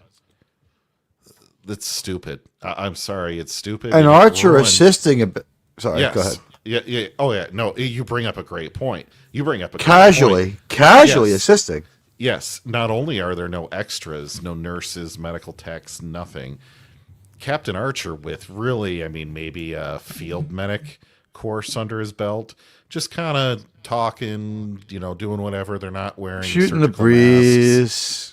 Yeah. Well, the dog's submerged in a tank of Listerine. To be fair, they're holding medical tools that they're taking in and out of the fluid from the Home Depot, though. Yeah. It was better than the air filters we saw last week. True. So I'm sitting here thinking we were building up to this whole point of tension, and I don't want to say climax because of the other jokes that were made about sexual tension. We came to the tipping point in this story, and they ruined it. They completely ruined it. They didn't know how to even write their own story correctly. And so by the time we get to the ESPN Lumberjack competition at the end, I'm like, guys, you already ruined it. I don't care if they get the warp injector, right? The warp coil or whatever they were looking for. I don't care if they get this equipment or not. I don't care. Thank you. The thing I would have at least liked to have seen is maybe some something else that Archer has to hold on to when he's using the battery powered chainsaw that had a mechanical arm. Would have been nice. But anyway, I'll wrap this up. I do not like this episode. I love the dog. I hate this episode. Would you like my score now? Go for it, JT. D is in dog, minus. Wow, D minus. All I'm gonna ask just a question: better or worse than Fortunate Son? That's the other one, right? That's the one that was as bad. Was that what you were alluding to? It's better than Or was it Fortunate Fusion? Son. Better It than was Fortunate Fusion. Son. Fusion About was the one you were equal with- alluding to. Fortunate Son was better. Fusion was worse, I think. Fusion was at least really had fucking bad. Fusion at least attempted to be sci-fi, though. It did. I mean, really, you're circling the drain with these 3 episodes. So All of them are D-minus. terrible. I also want to say this was a horrifically placed episode. Just horrifically placed. What happened with our Star Trek show last year, we had like a pretty flawless season. It was pretty good. The episode Fortunate Son was terrible, and we did have a couple of episodes where we maybe tried to buy time a little too hard at the end there. But for the most part, we had in our 26 episode season, there were only 4 of them that were on the bubble, and only 2 of them that we maybe all of us agreed were just terrible. But in this season, the episodes haven't been bad, but have we just scrambled our audience's brain, assuming that this show is having problems to begin with, finding its legs? We have taken everybody and we've thrown a series of narrative flashbang grenades at them, right? We have flashbanged everyone's brain and tear gassed your sensibilities with, we got a captain who cares about his ship more than anything, except when he's caring about his dog more than anything. Yes. We have a ship that it's the greatest ship out there, but Florida Man, when he wants to get spinning hubcaps for it, like the captain's like, no, we'll get by on 4 out of 5 plasma injectors because I don't want to have to be nice to the people who are mean to my dog, and they weren't even mean to them. It's just like, was anyone else waiting for Archie to just be like, Mr. Mayweather, General Order 24. Target their cities and technology. He was like, apologize. Like, I thought it's going to go out to anyone, right? Well, and Playoffs. Miskatonic Madman brought up a point here.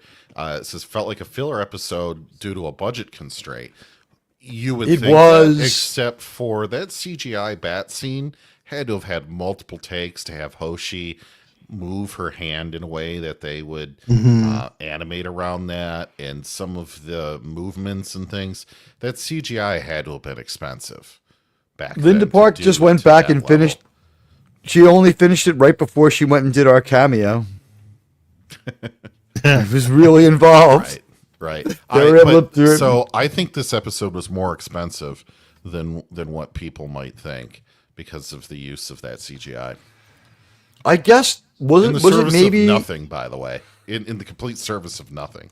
Was it in the service of getting more CGI budget? Just be like, oh yeah, we can use it. It will be important. It was like, must use CGI, like use it or lose it. They're taking away our money. It's like, we better go out there and convince people we can get away with the CGI stuff, because the only time they used CGI last year that I thought was like, Vox Sola, the other episode with these aliens, was like a little too much CGI, but where they used it a little much last year was like, I'm forgetting the episode, but like they're mostly pretty conservative with it, and only do things that we can see visualized. It was like the ship moves very fluidly, and even though we only have one shot of the ship orbiting every planet like we did in the original series, it looks really good.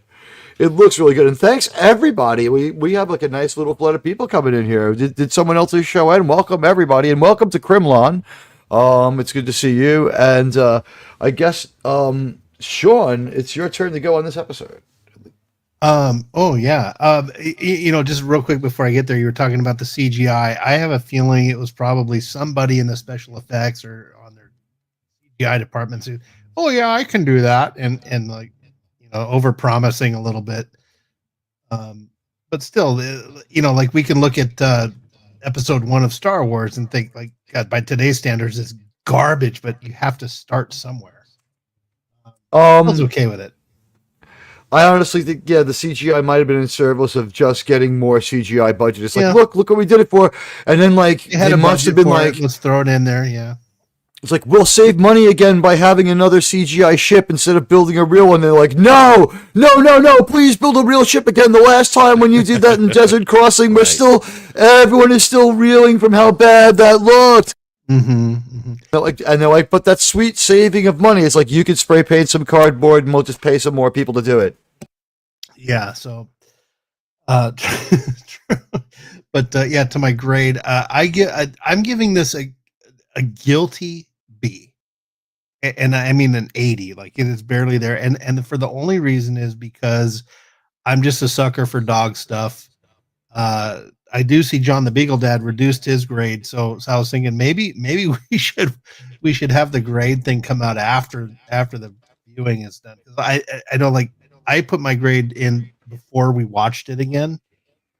But like I wonder if anyone else out there who voted, Or maybe please let put us it know in if the you would change middle. your grade. Should we put the grades up? The thing is, if we put it up after we're done, people won't know what we're alluding to. Well, no, I mean, know what like, I mean? I would throw the poll up and then give everyone a chance to vote before we start talking. I don't know. How about after? Maybe what we do is when we if the episode gets an upload, we do a community poll where it's like, did your sure, your view change? I don't know. or just like just everyone. I'll tell you sound what, off. this Like, has 15 If you would this one change has your grade, would you change your grade now after watching the episode, or just ask here's the people, like, deal. don't vote for it if you haven't seen it? You know, We've got 17 people. We've got 15 votes. If we can get like 17 votes, like what we'll do is we'll end this poll at 17 votes when we get there. And if we have time, we'll ask people, did you change your vote? Would you change your vote based on our analysis? yeah, exactly. Yeah, so- How about that? We'll allow that vote because this one's been up for an hour, but some people voted right away and they might have changed their mind. So yeah, did you change your mind? Yeah, see, I'm a good example of that because I voted right away. I put it a B, but I'm going to keep it a B. But although I totally agree with JT's assessment that objectively this is a horrible episode. It is not within character for Captain Archer. He would not and should not have overreacted like he did. He shouldn't have brought the dog down there, especially knowing that they were a very strict and new species. Like, if you're taking him down onto Vulcan, that's a different story because you know that culture. But this is a brand new culture. You don't just take him down there because the dog needs some fresh air. And it didn't go well last time. It didn't go Right. bad. It was never going to come to war, but and the thing is too, the budget constraints of Vaughn Armstrong's a formidable actor, but this time he had to just stand there regarding people Right. and nod because it's like we've seen him like in almost every episode. Let's be honest, yeah. he's missing from 12 episodes of the 30 we've watched. Yeah, and the episode suffers from a lot of stuff. For instance, so like I can kind of let a lot of the other plot go because they had to make the drama with Porthos be the biggest concern for the viewer.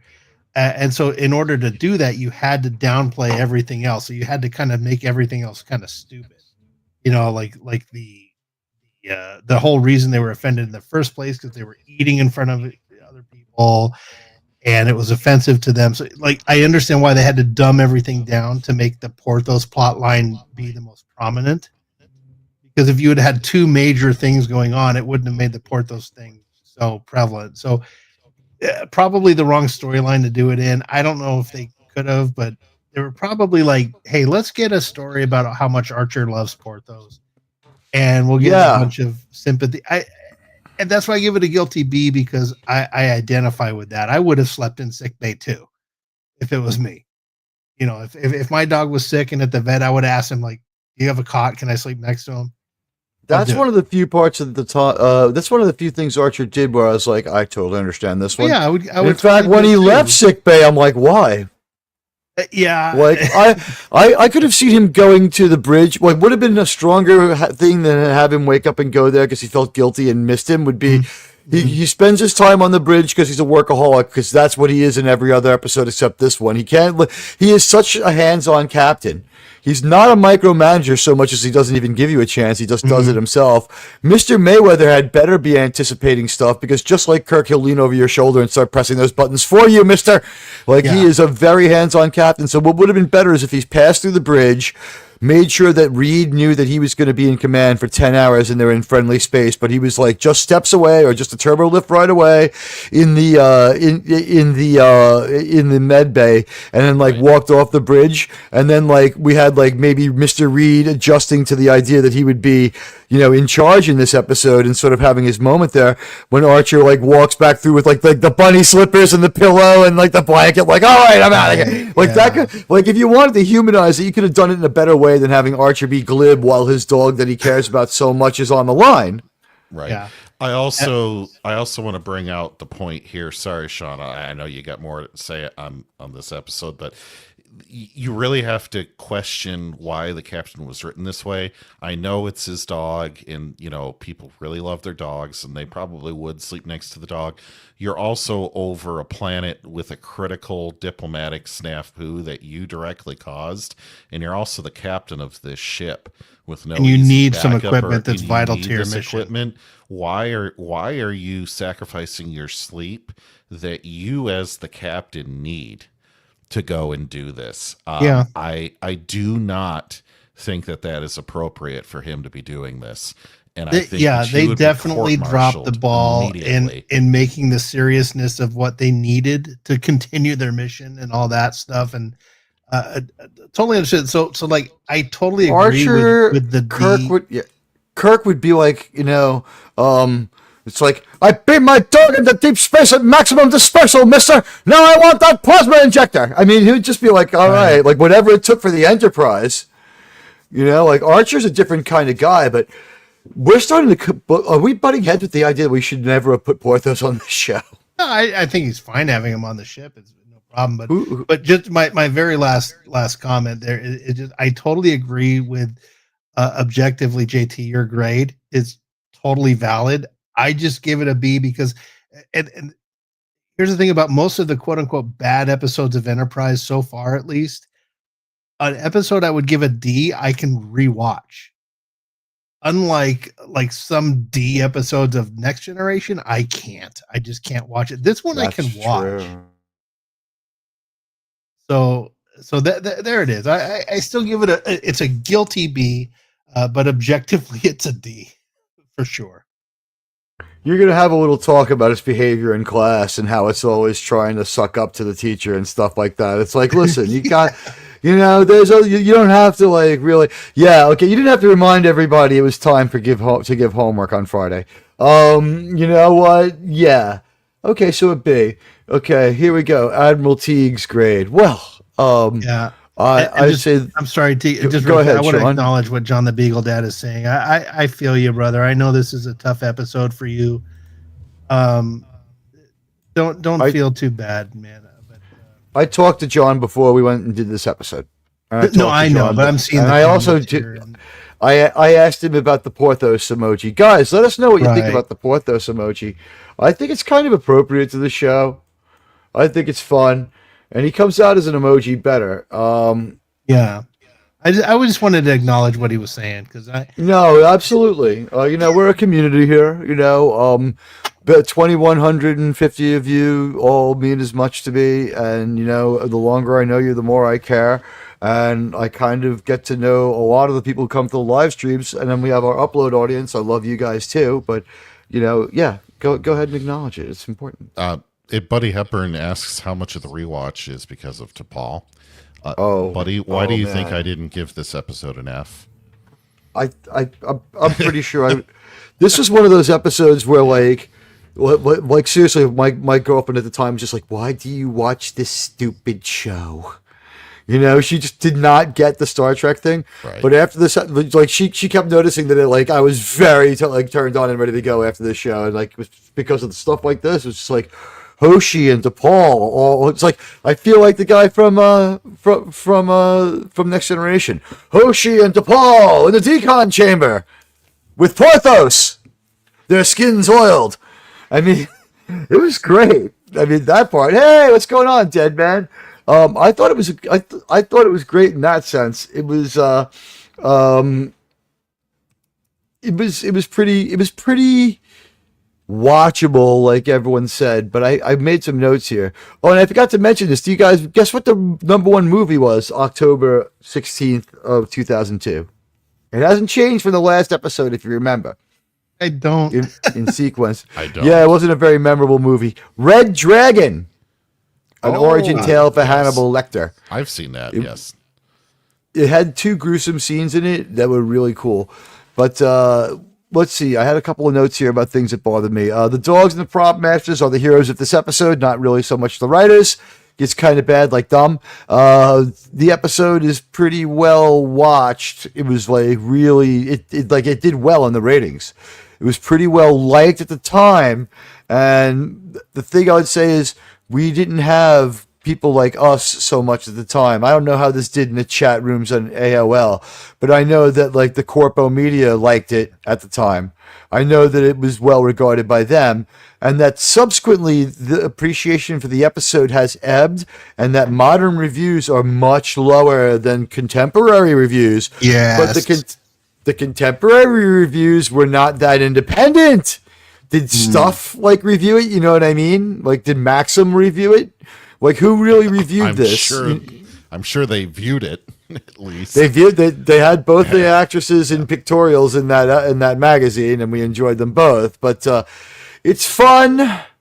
But here's the thing: the episode is pretty well watched, pretty well liked. This is, it was pretty well liked in the press at the time. But this is a good Star Trek episode to show hesitant fans that we have acknowledged before and that they're acknowledging while this is going on. We're angry and bored by the endings of DS9 and Voyager. And by the movies getting worse and worse. Those TNG movies, they just come out of the gate bad and they get worse. Maybe that was their reasoning behind it. Like, hey, we got to lighten it up a little bit. Did Patrick Stewart just destroyed these movies with his heavy bullshit? It's like that Shakespearean speech he insisted on making to his Romulan son that he didn't know he had, that he suddenly had feelings for in a bad move that was written just to show his acting range, not to have a good movie. Here you go, Admiral. Whoa, Mr. House Party 6. We're getting very close to those other emojis. Thank you so much. Let me see if I can highlight that. Mr. House Party 6 gifted us 5 Admiral Teague memberships. Guys, this is a great stream to come to. If you don't like gifties, turn off the settings, but we have 5 people who are now going to be members of the channel. Thanks to our friends, Mr. House Party 6, and it's Alexandra S49. Thank you, Alexandra, was gifted a gift membership. Andy Morrow, congratulations, gifted a gift membership. Fletcher, hey, are you out there lurking, or is it just going retroactive? It might be going retroactive. Gifted one. Yeah, Zombie Box Reviews, Chris Fleming, Mr. Fleming, congratulations. And Buddy Hepburn, who's here now. Thanks, everyone. Yes, guys, thanking people is the way to go. Radioactive to the 2. Thank you. People thanking people. That's the best. One Sydney Sweeney emoji as thank you for every gifted membership. And who doesn't there you like go. the gift of Sydney Sweeney? She is a gift. Can you imagine being the guy who broke up with her? Like, what do you do? It's like, I would figure that right now, it's a flurry.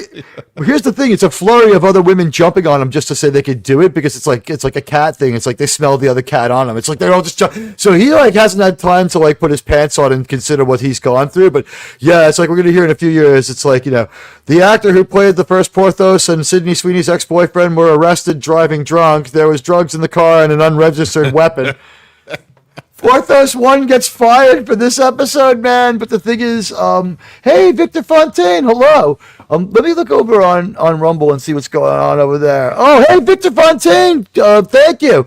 Over on Rumble, we have 5 Admiral Teague memberships gifted by Victor Fontaine. Let me see if I can't present Rumble as one of the screens so we can show that excellent gift. And wow, it's all coming down. Thank you, Sean Carter. We are exploding, and we can see over there, that is our Rumble feed, and you can see the Rumble chat over there with the 5 gifted subscriptions to Saving Star Trek from Victor Fontaine.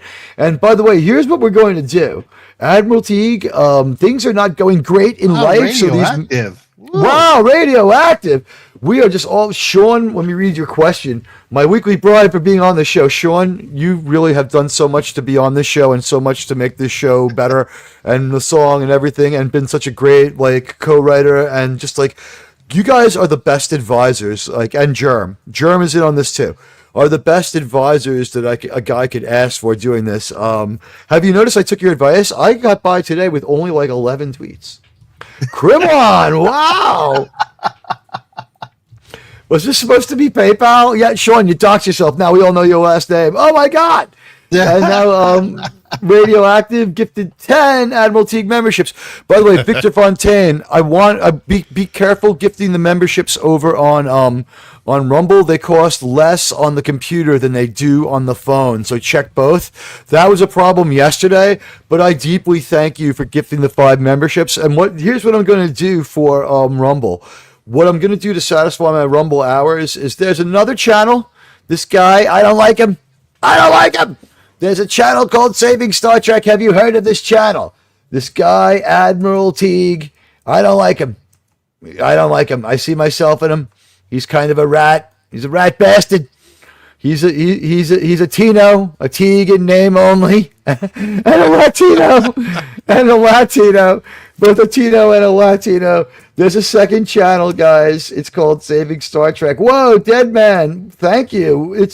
It's a frenzy of gifting at the end of the show, and I can't thank you guys enough because it has been a miserable and terrible month here, and I have just been trying to be stoic about it, and I will not complain, but I am man enough to say, damn it, I thank you so much from the bottom of my heart, and having a turned on cell phone makes me a happy fucking person, and guys, thanks to you, I had a few cents to scrape together to have lunch today. Lunch. It was the greatest thing ever.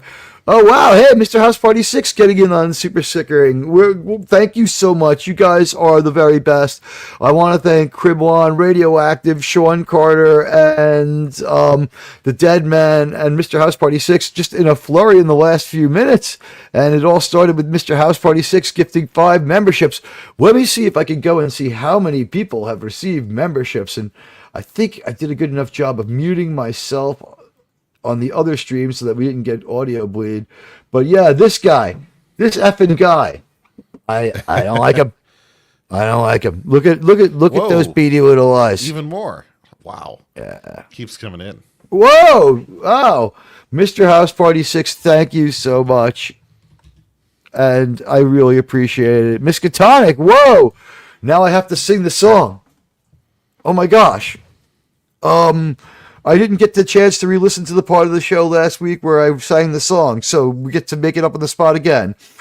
Believe it or not, it's a flying pear. I never thought that's something I'd see. Flying away like there's wings on that pear. Who could it be? Believe it or not, it's just Teague. Yay! Oh, come on! Thank you. Oh, you know what? That will get me a really good New York cheesesteak sandwich. Holy shit, guys. We have a very tight and dedicated bunch of people here. And you know what? The Saturday Night Star Trek conversation, it goes on. It's something that means a lot to us, your hosts. And you know, what can we do? We try to bring as many people here as we can, and we show you the episode. And you know what? It's doing all sorts of crazy and insane things to my YouTube algorithm, hence the other channel. We're going to lay off some of the viewing there. But for this show, I don't care. I don't care about it. This show, I inherited a sacred trust when I inherited this time slot. And I didn't really inherit it so much as men such as myself are used to taking what they want. Well, look, you wouldn't have taken it had circumstances been different. No, I didn't. But I will say this: when people who watch that who were fans of that show started asking me to do it and saying that I would be the best fit for it, I was deeply flattered, and I took it very seriously. And it took a lot of consideration before I did it because I have nothing but the deepest of respect for Clobby. And if someone gets, I've seen somebody yammering on about Clobby's time travel law. Someone tell me about that later. I do not want to talk about time travel, but I want to say that it's been overblown. Yeah, but how about let's call? I heard that Clobby's law is more in line with Clobby's assertion. Real quick, correct? Admiral. Real quick, yes. Admiral. Folks, if you would like a membership to Saving Star Trek over on the Green Machine, head over in chat. Make sure you click follow, but then say something in chat. Yes, it's going to randomize out the gifts, but it has not dispersed 5 gifts yet. So it's gotten much better over there. It's gotten much better over there. I've been talking to it's out for the taking. Here's the thing. On the green band, yeah, you can have it. It's on the Saving Star Trek part of my channel. I think a membership in the Saving Star Trek is a membership in Admiral Teague all around. Both of the channels lit up when I went on. It's showing on both channels. It doesn't matter which one you joined. There's a combined like 279 people if you figure in for a 30% overlap, which I eliminated, across the 2 channels of the Admiral Teague presence on the green band. I've got to get their bullshit done so that I can work that. What can I tell you? It's just more work, but this is the life we chose for ourselves, like we said in the Godfather. But it occurs to me now that I'm going on and on. I haven't given my my grade. Let me give my grade here for this one for a moment. And my God, guys, thanks Victor Fontaine for that awesome comment. That was awesome. Thank you so much. Here's what I want to do. I want to just I'll wrap up my thing here, and then I'll celebrate everybody who was so generous to me, and I'll do it in a fulsome manner, because I really just I want to get this part out so I can write down my time code, and we'll make our upload for this one, because this episode is popular, and I think the upload will do well, and it'll be good for the channel, and that's what we all want here. We want to our goal is nothing less to expand our domains. That's right. I am the Muammar Gaddafi of YouTube. I am expanding my territorial waters. I say 40 miles out from my country. What do you say to that? Anyway, that's what we're doing here. Listen, this episode, it wasn't so terrible, but it wasn't so great, and I think I rounded up. I gave it everything but my grade. It's overtones of fusion, not as bad as Fortunate Son, didn't reach the soaring heights of something like Vox Solo the last time we saw these aliens, where at least I could lean into the Star Trekkiness of it. We showed the captain's strength in Vox Solo the last time we saw these aliens. Now we saw the captain was like an idiot who simps for his own dog, that if he really cared about it, he would have left it home. You know what? When Captain Kirk is even in a comical episode says she's a beautiful lady and we love her, is he logic to the robots the androids he's talking to? It's not illogic to James T. Kirk. James T. Kirk is stating how he feels. And for a captain who'd been tailored after Captain Kirk a lot of the time, enough of the time for me to really enjoy this, I feel that I've been really... I think that I was really disappointed in what happened as far as this episode. It did not work out very well with this episode. So I'm gonna give it a C minus. I can't give it a D because some of the stuff with the other crew, and because DePaul was on a treadmill, even though it was kind of shot tastefully and they seemed to back out of it. Now, you know what? I'm going to back off. This episode's a D. It's a D. It's a D. Yeah. It's a flat, even D. I'm sorry. I have to fucking say it. I'm not going to. It's a D. It's a D. All right. That's it. We're done with our grades and we're good. Okay. Free conversation will now ensue. Because, like, even in your own discussion, we change the grade. Like when we start thinking about it critically, we have to lower the grade. That's why I'm like, I totally agree with you and JT's grade there. You know, I'm a critical thinker because I just you justified it. Guilty B. You put you qualified it. Would you say for most other people this is probably a C or a D, right? Like this, you admitted it was personal. By the way, let me just say, I don't know if I was fulsome enough about this. Let me go back. There was just like an orgy of gifting where you guys were amazing. And, it was Mr. House Party 6 gifted us 5 memberships. Then, not to be outdone, Radioactive gave us 10 memberships. So, wow. Then Sean with an amazing $10 chat. Thank you, man. You made the opening theme song and you gave a $10 chat. I can't thank you enough. And Quimlon gifted us 5 Admiral Teague memberships. That was great. Then the Dead Man with an amazing 99-cent super sticker. I so appreciate it, Dead Man. I so thank you. And Mr. House Party 6 with a super sticker. Then Miskatonic Madman, my friend, with the $10 super sticker that got us the Pear song. I didn't even look if it was the Pear super sticker. I just figured people wanted to hear the Pear song. Was it the Pear? It was the Pear. It was the Pear. Yes. And now I heart you, Kremlon, for the amazing $10. Something for a sandwich. In New York, you know what? The sandwich is like $11, and then like because it's $11 and all the work that goes into it, and like you really do like you have to throw $1. You have to throw $1 in that bin. People are slaving over that hot grill to make you a sandwich. I want to be appreciated, and I want to be given that pickle so I can throw it away, feeling good about myself, validated by the fact that I was worth being given a pickle to throw away. Right? If they don't give you that pickle to throw away, you feel like you've been screwed. And Kremlon, you've been so generous. I thank you deeply. And then Mr. House Party 6, eat photonic torpedoes, Skydance. Wow. Yeah, that one that's just so now. So say we all. You know what? I guess we wrapped up this episode. We could talk Star Trek news and developments. Alex Kurtzman's out there talking the same nonsense like this was a fucking success. Is he on crack? Yeah, we might have some huge Star Trek news soon.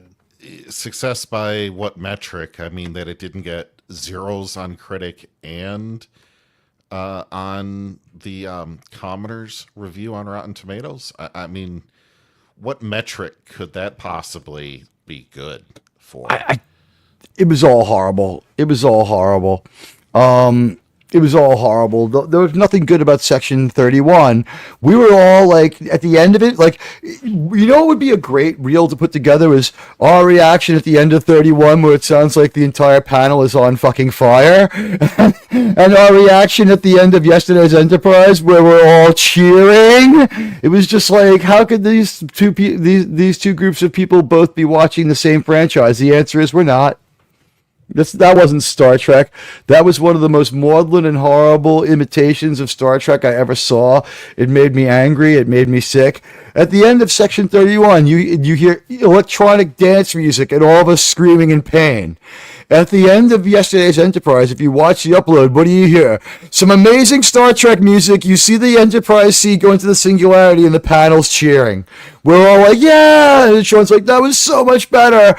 And like, everyone's exuberant because that's what Star Trek is. That's what makes it a thing worth fighting for. That's what Star Trek is, Anon. What can I tell you guys? And it's enjoyed by we, the people. That's right. And I had to come up with headcanon for that episode, by the way. But I think Skydance is going to do the right thing because, honestly, look what happened. Alex Kurtzman's strong with the cope. Like he's put out all his little robot feelers, but where's his little robot attackers? And by the way, did everyone see what I said? I tweeted this. Guys, I tell everyone, and I'm going to change it to a recommend. I try to only recommend people on my level or, within, like, spitting distance from where 10,000 or less people are still, on their way. It's like, if you have, like, 400 people, following you and you have a recommend tab and you're recommending, like, Doomcock, Culture Casino, and Nerdrotic, like, congratulations on your fucking courage. God, by the way to fucking go. You really show, like, promote your friends. The number one person I promote is Sean. The next person is Germ, and that's maybe one huge person to show where you're heading or who your influence is. But the idea that and by the way, we got 19 votes. We're going to end the poll, and I'm going to let people vote on whether or not they change their votes. But let me just type out this one. Did you change your vote? I like that. I like to see if people change their mind. Did you change your mind because your vote is too specific about this episode because of our reviews? And your rewatch, because remember, you guys came into this fresh. You got to watch it. You came in from the episode to give your grade. So what? Yes, it went up. Yes, revised up. I'll get to misspell the word revise. Yes, revised down. No is no. You don't revise no. No means no, folks. No You means heard it from Admiral T. That's right. No. And those are the only possibilities. Yes, revised up, yes, revised down, and no. Did you change your mind? And I will add the option of see results and like stream because Meme Copium does that. And I just do whatever Meme Copium does, except focus on people fighting. Although he does it better than anyone else. Everybody, you've been great about liking the stream. Do me a favor if you can. Bail out my uploads. Right now, Brandon Sklenner, which is a worthy upload, is doing good. That's because he is like big with the pop culture crowd right now. Like he's angling on Batman. He's doing a great job with 1923. There's going to be a second season of 1923. Whoa, Mr. House Party 6. I got to heart that. What would Worf do? What would Worf do? Well, my feeling is that Worf would probably have had a Targ, and that when that Targ went to urinate on the tree, Targs probably pissed pure fire. And that would have burned the tree down. It's like, I have a Targ. What is that? It's a six-legged fire-breathing dog. That's Agip motor oil. No, it is a Targ. It's like, that's Agip motor oil, Worf. But it was good to see Star Trek by people this week where, let's just point out some of the things that the modern Star Trek don't have. Like, every room we went into had a different atmospheric sound, including the sickbay. It's not as much as in other shows, but it's still there. Thank you, Mr. House Party 6, by the way. I really thank you. Lieutenant Worf, Lieutenant Commander Worf, whatever iteration of his rank you want to go through there, would have not been a big baby and just left the Targ on the ship. Like, it was a Targ. It was time for it to be phased. It was a good day for it to die. It's like, what if your Targ is going to piss on that sacred tree? It's like pulls out his bathleth and like helicopters it right through the Targ, and it comes back. It's like, I would not let him dishonor himself. And the line I just put in the chat is the first reference of a Targ spoken by Christopher Lloyd. Yes, that's true. And he has his Targ with him. We see the Targ. Mm-hmm. Which is weird because they're pets, and then in Enterprise we find out that they're going to eat them. Yes, I knew someone who had a cow named Meatball that they had slaughtered. Oh no! I don't think we're allowed to talk about eating meat. Meatball was delicious. And good steaked. Oh, jeez.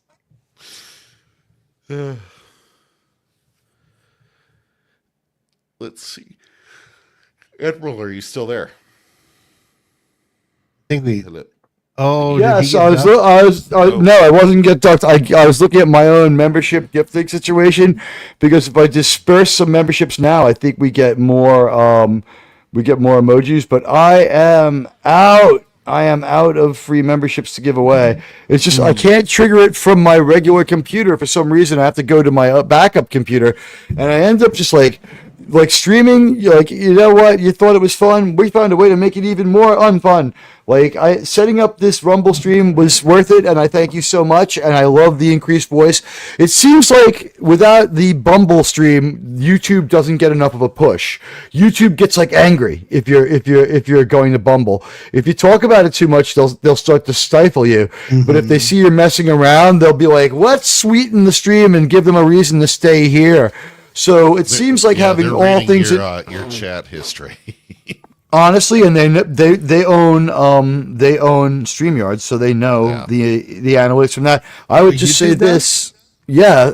Well, Google owns both. Google owns both. I didn't know Google owns StreamYard. Oh. Yeah, that's why it usually works so good. And also, I would say this. I was upset that let's just say there was another yesterday's Enterprise. Uh-huh. And it outperformed ours. This made me very unhappy. I am blaming browser crashing for this and saying that our show actually did better. Also, that upload for yesterday's Enterprise is a forever preserved document.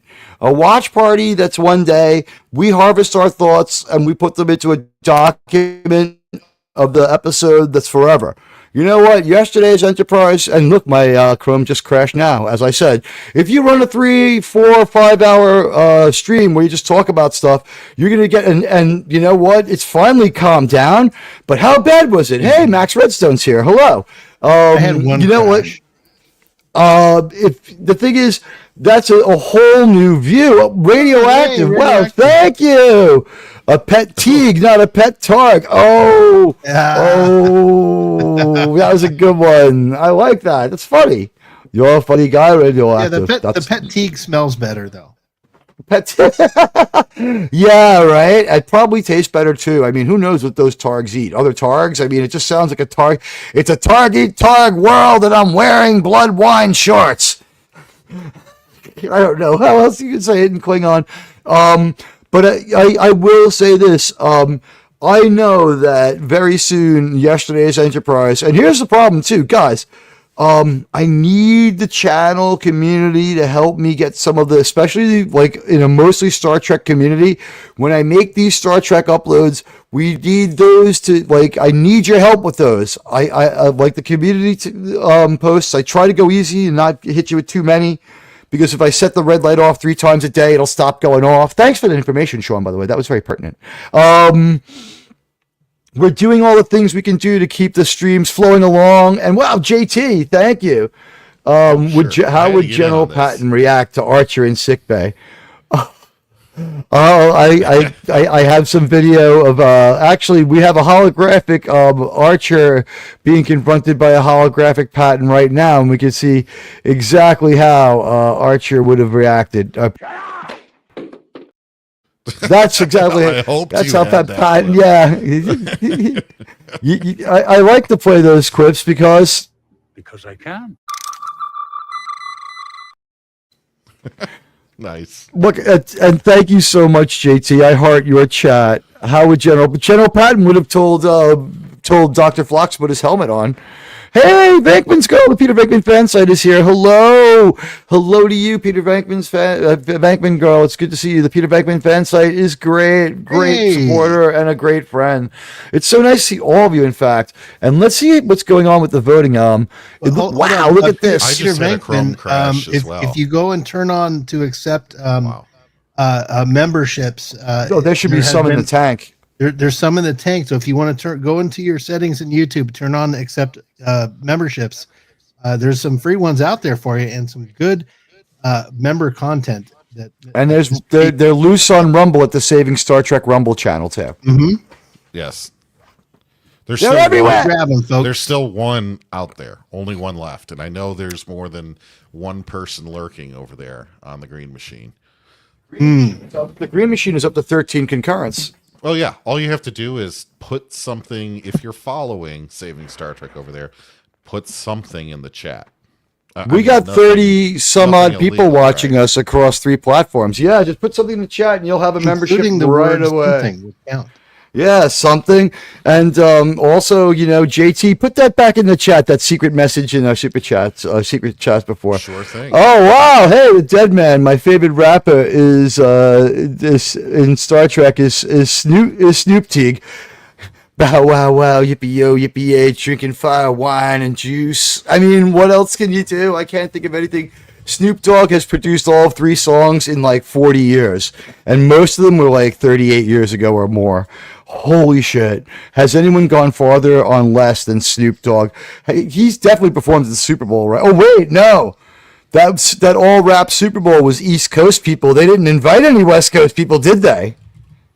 It was all people from my hood. It was 50, and I think the Run DMC people were there, and they didn't even call the people from Brooklyn because the people from Brooklyn are assholes. They didn't call Puff Daddy. It was 50, and the normal people. No one from Detroit or Chicago. Well, your Detroit rapper, your one Detroit rapper is pretty based. I like the stuff from your white rapper at least. Yes. I mean, I don't know who's from where.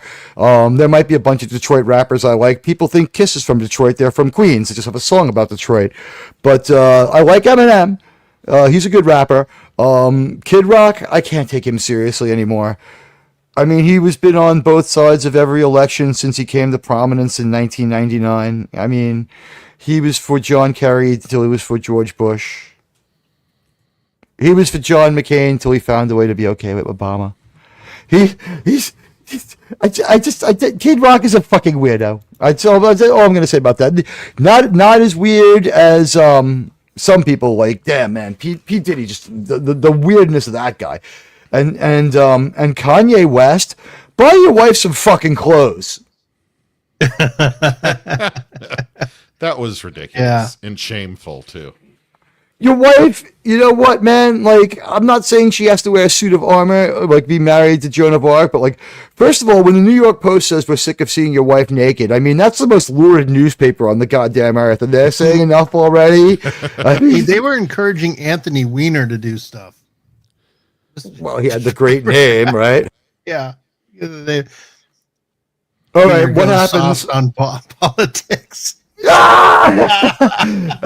know what? Let's see if this gets the stream cut down on YT. You know, Huma Abedin, Anthony Weiner's ex I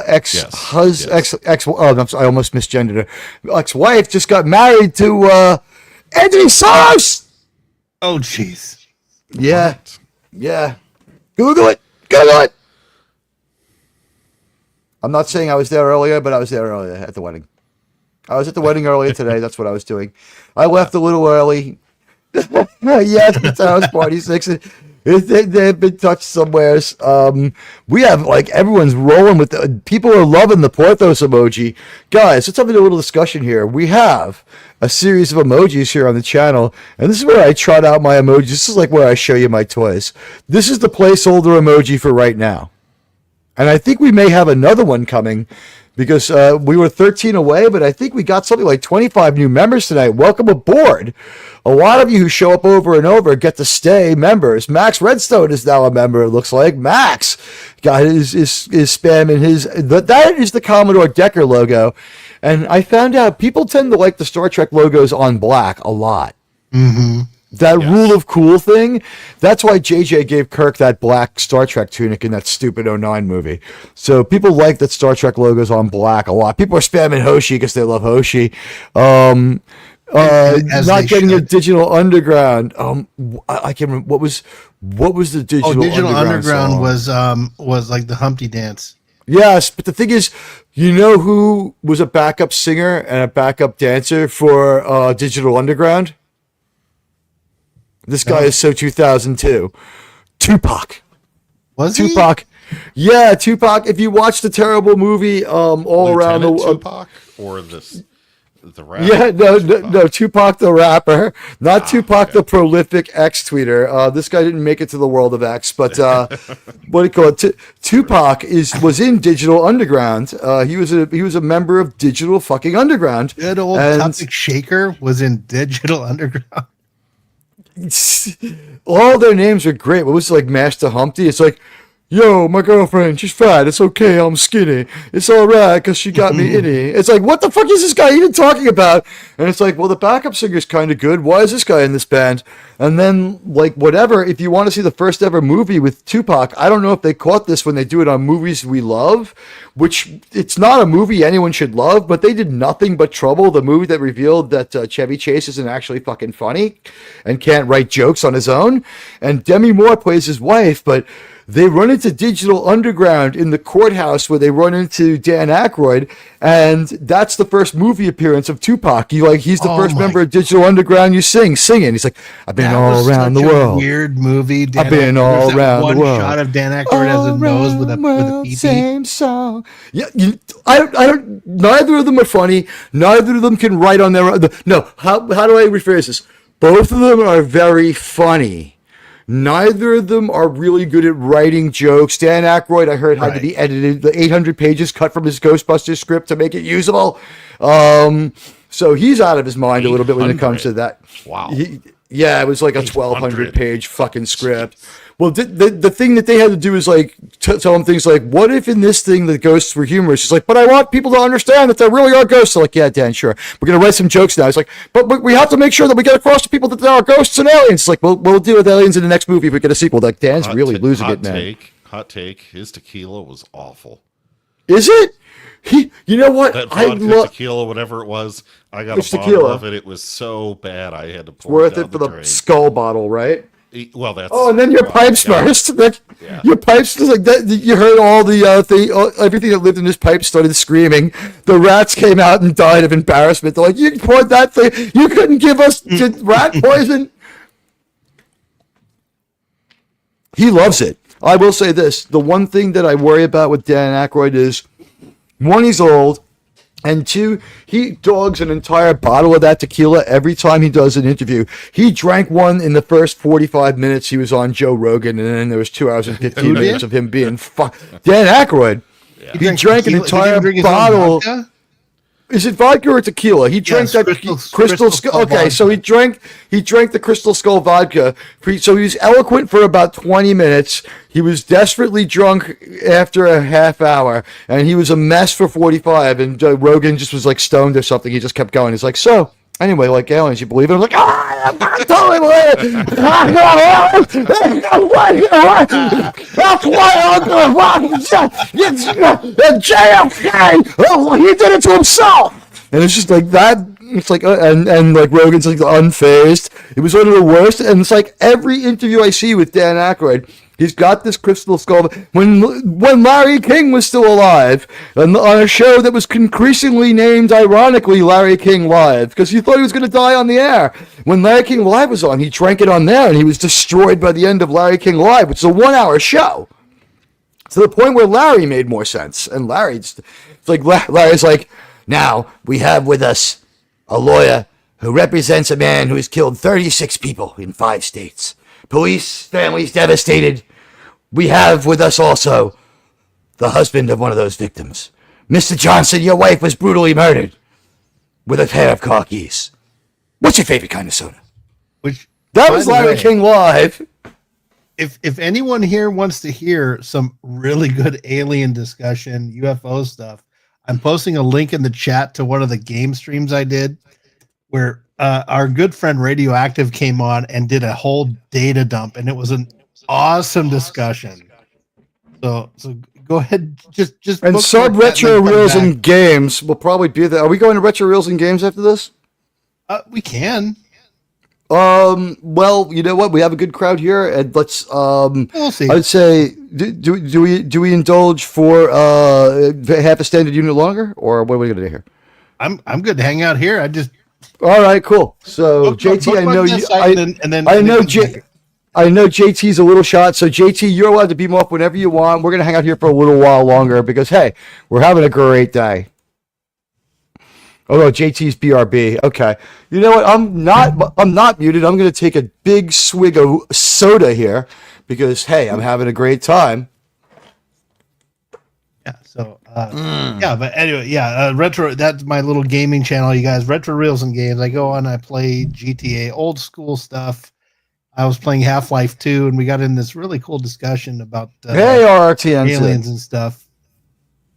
RTNZ, yeah, the show's over RTNZ, but we're still hanging out talking. You know what, RTNZ, this one's probably going to get an upload. I was very good about writing down the time codes. It only took us 40 minutes to give our grades, so it'll be a short upload. JT gave it a D-. Sean gave it a B with an asterisk. And I gave it a D that I scribbled into the pad so deeply because I started to really hate the episode that I'm going to actually show it. Retro. Look at the amount of anger I have on the D. Hold on. We got to put it solo. Thank you. What does it say there? Sean, fortunate son of Sam. Dies. Yeah. By the way, like the True Admiralty reveal will be I got my copy of Silver Screen Journeys. I've been reading it. It's a pretty good book. I like it. I recommend Silver Screen Journeys. And I took my picture with the book. Lance Nielsen has it. Maybe you can see it there. And you know what? I will say right now, if I end up getting a call and on a show called Scrutinizing Consumer of Alcohol, for lack of a better term, I will turn my camera on. I would also do the same on several other shows. But that's neither here nor there. However, that's my offer. I will go if asked on to any show with more than 100,000 subscribers. I'll have my camera on. That's that's my pledge right now. For right now, it's better to have it off. I'll just be accused of making it on my good looks, and it'll undermine everything we've worked so hard for here. But hey, true. Stark of Irons here. Hello, Stark. Don't feel bad about being deranged. Everybody got deranged. And guys, don't feel bad about being deranged. We're still having a little bit of an issue here with people thanking people. We're getting better at it. I understand it's my fault. I am the decider. Okay. And I am a uniter, not a divider. And it was very important. See how 2002 I'm being? It's very important that we had the best look possible. And it wasn't serving everyone well to have wrenches. We will still, you never had one, Max. But it looked bad. And people who are part of the channel community were the ones who brought it up to me. And when I brought it up to the other guys in the bridge crew, nobody held back saying that I should do it right away. There was no hesitation among all my people to do it right away. So no one got de-wrenched so much as we have to revamp the wrench culture. We had 70 wrenches in a 2,000-person channel. Culture Casino has 5 with 25,000 members, or 30,000 members. And by the way, I got to say, it was just a drag getting off the plane from Orlando where, I met so many of you nice people at the con today. It was great to be down there, but you know what? Since it's like my backyard, I was able to get home. It was worth the $8,000 to that table. And you know what? It was fun hanging out with D-Day Cobra. Oh, you got to hang out with him? No, I just pretend to have gone to con so that when people listen, it sounds like I'm a bigger YouTuber. Yeah, I was in Orlando. I was hanging out at Orlando Con. Yeah. So that's when I feel like the fucking asshole. And hail to Stark of Iron. Hey, Tony, brother. Good to see you, man. I missed Tony doing some good stuff today. Earlier. I was running errands, doing honeydews, and then I had to work. I fried a lot of chicken today. Yeah. Well, there's going to be a Super Bowl tomorrow, so. Oh, dude, I'm telling you, today was like my first real day back on the second job, and I haven't been on my feet in a while. I'm dreading tomorrow, man. Oh, you'll feel it. You'll feel it. You wish you could go to Sickbay. Well, I'll tell you what. I'm going to take two ibuprofen before my shift, 2 ibuprofen during my shift, and smoke a joint on your break. Yeah, and then 4 after. Oh, and there goes YouTube. Did we lose it? Yeah. No. Oh, you had a tab crash? The snap. I think it's maybe a Chrome issue. Here's the thing. Here's the story that's going on. YouTube is doing it on purpose, and I've seen this in print media, so I don't know. YouTube is doing it on purpose. They're making your computer, quote, sweat if you have ad blockers running, which is weird because I have the blocker, but it's not running, and then I uninstalled it, and it still happens. But so they're doing something. Well, thank you. I don't have ad blockers, and it still happens to me. But yeah, Tony. Going back, I think I highlighted, but yeah, Tony's doing a Saturday pop culture show, guys. Go check it out.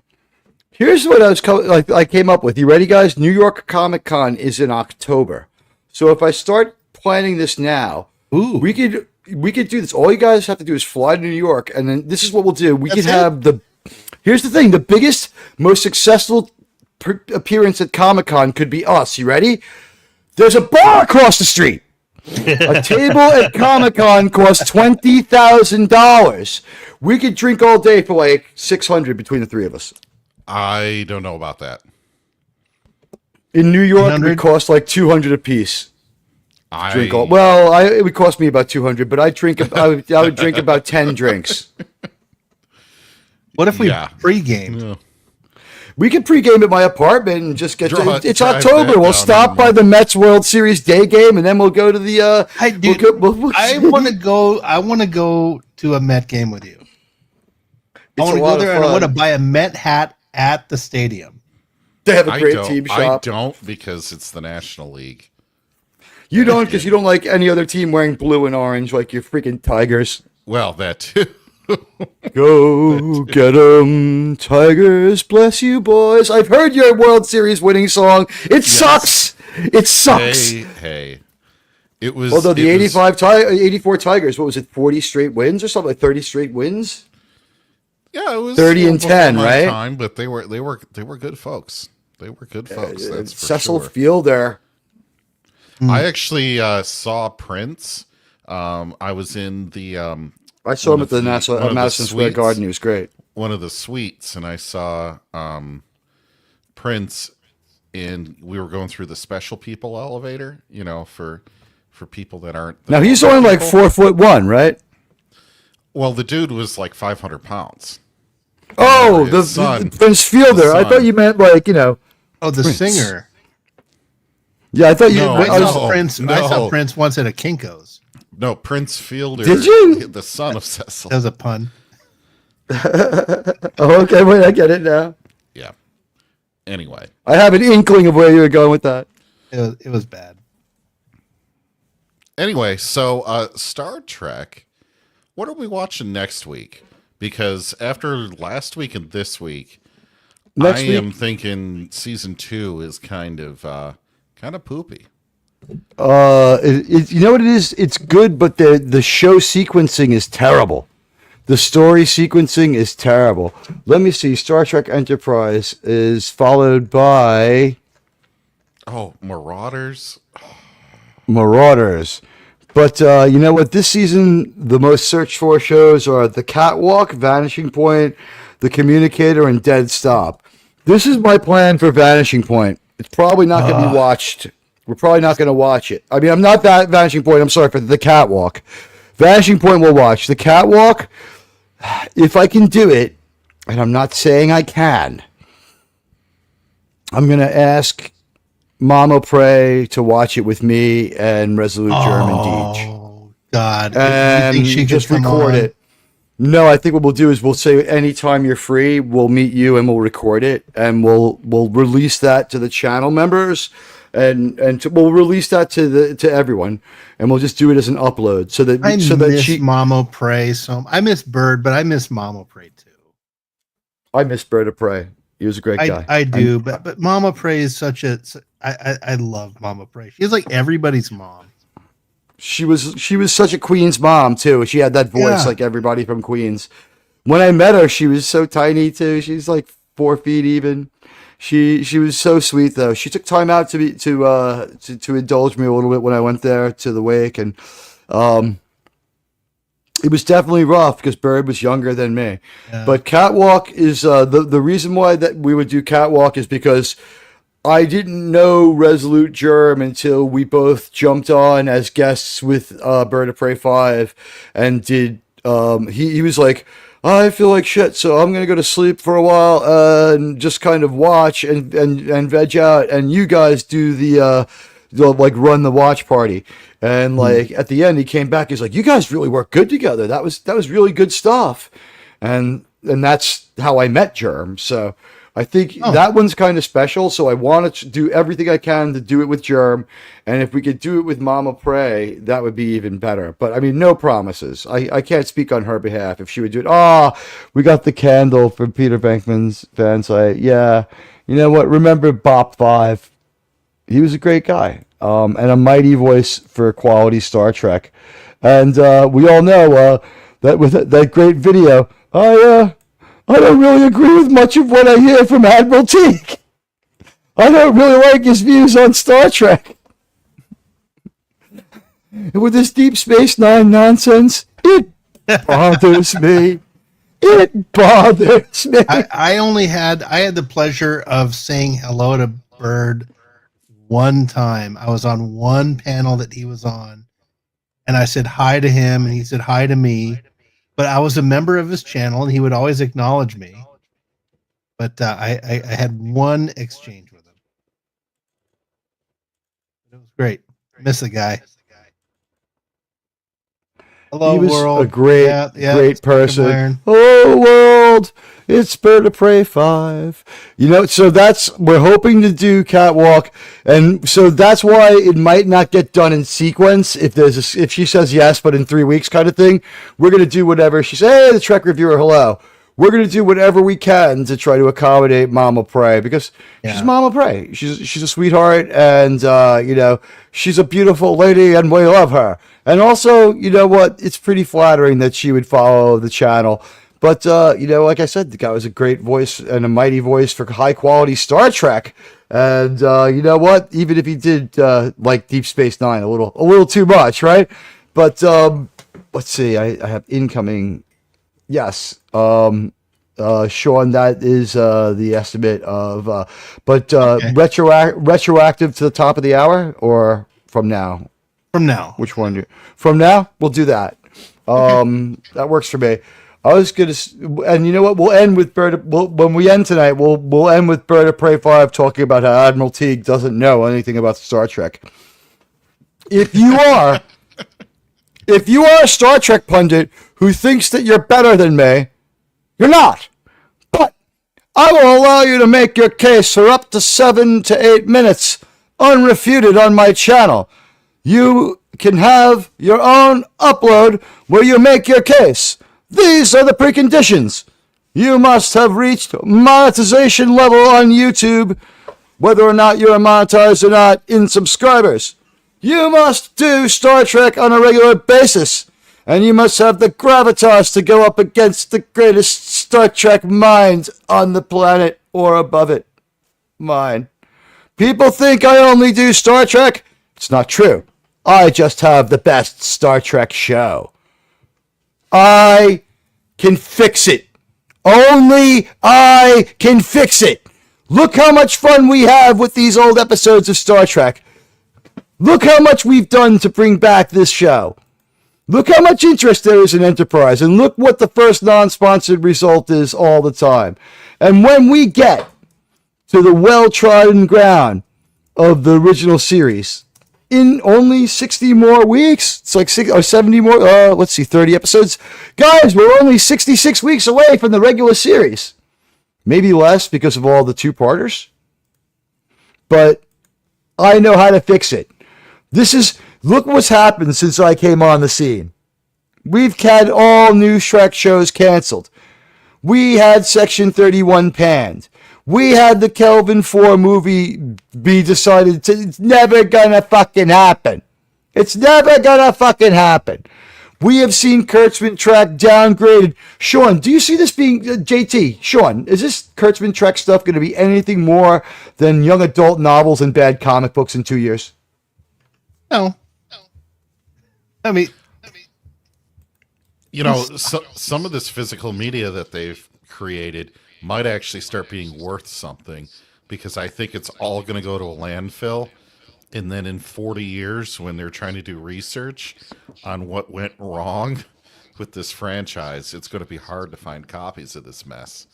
I think the alien archaeologists are the only ones who will find it.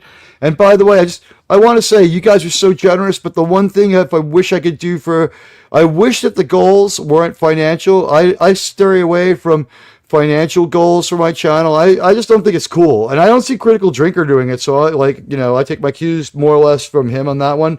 You know what I wish I could do? 100 likes or something like that.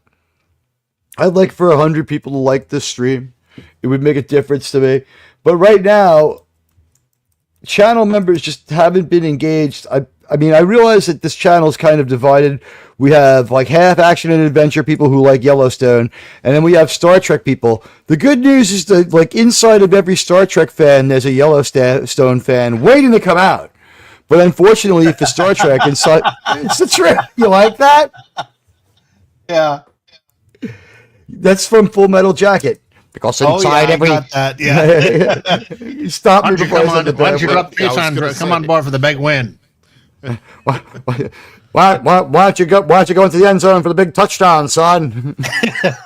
that was one of the best lines. All I asked from my Marines is obey my commands as they would the word of God. That guy was the biggest asshole. Yeah, I was like, his men killed him like 5 minutes after this scene. Oh, yeah, he was definitely fragged. He was definitely Fred. He's like Colonel, why do you bunk with the most popular enlisted man in the battalion when you're the colonel? Because I don't want to be fragged. I'm a dick. That guy was a total fucking asshole. Like, they're at this mass internment, and they're covering the people with quicklime, and it's all horrible. And Joker is saying, we find out why he's going to have all these problems with Batman down the line, which is the best Joker origin tale ever. That Joker movie just brought a bad sequel. The sequel to... I wish Matthew Modine had gotten the chance to play the Joker so we could have seen him play the character twice. But Full Metal Jacket is the best Joker origin tale. He only has a body count of 1, but is he not truly frightening? Is that the most frightening Joker, right?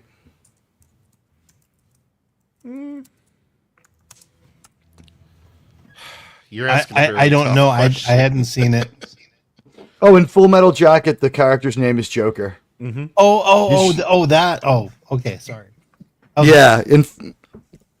The Joker movie. The first one is good. Oh yeah, I didn't. The first one is fine. Why would I? I do. I think that we'll all be able to watch the second one, and we probably should soon, because it'll be like they'll be like, you can have a $5 credit for another movie if you watch Joker. Folie à deux. Watch it twice and get Veterans Administration benefits for PTSD. It's oh man, I'll be surprised if you can even find it on streaming in 5 years. Joker Folie à deux? Yes. What sucks is with these streaming movies, you can't even take the case and like use it to do cocaine off of it or something. There's absolutely no useful thing to do this at all. There's no reason to watch it or do it. It's a complete and total waste of effing time. But what can I tell you? With this, I'm looking at the poll right now. Did you change your mind, because I spell like an idiot, about this episode because of our reviews / your rewatch? Because remember, part of this is you. Yes, revised up 12%. Yes, revised down 25%. And no, 44%. And 19% of you all wonderful people have liked the stream. Thank you so much. Liking the stream is very important. It's the only social media currency I'll ask you for. Although, god damn, that orgy of gifting was really just quite special and quite something, and I don't know what I did to deserve it. Thank you so much. You guys are the best, because I have heat. And about Full Metal Jacket? Yes, Full Metal Joker. We can report that is the best story of a character named Joker. I don't care what people say. But if you guys, the yesterday's Enterprise upload is really something else. I put myself, like, really went through it. Sean, you watched it. Pretty good, right? It was excellent. Very, very good analysis, and it has a really good editing of our comments. Definitely go check that out, you guys. Go in there, put a comment. Even if you're just going to go to sleep, just put it on, let it play. It deserves the watch hours for sure. This needs to get to at least 700 or 800 views by the end of the month, or I'm going to hold myself in contempt. Not only do we have, honestly, I will be very angry at myself. We have, look at all this video. Look at all this video. And you have narration. And you have our opinions. I mean, this is a great, I give you guys a synopsis up front. And then the whole thing is 20 minutes long. We give you everything you need. And I mean, look how much video. My hero in these video essays is Disparu. And I'm not there yet. And of course, Critical Drinker. And I'm not there yet. But I'm getting closer. And I'm getting better. And I'm getting better every week. Both of them are great. Yeah. I love both of them. Are you able to pause and go back to... Sure. Can you freeze that frame on the video that you had? Which one? At the end of the episode? On your... okay, go back to where she's in the captain's chair and they're shining the light on her. Oh. Yeah. There. I've seen some pictures from the future, and I believe our romantic relationship should come to an end. No, I just wanted to take a moment here and say one thing. Okay, here they are. They're in. Okay, right there. Pause. Oh. You broke me there, Teak. I can't believe that you have said those things about the people from the Middle East. Like right after they beam into the bridge of the Enterprise C. It's like right here. Because I said the word cat. I said Catherine Garrett. I said Rachel Garrett right there. That shot. Look at the lighting. She is at her post in her captain's chair, screwed up. That makes her one of the top Starfleet captains I've ever seen.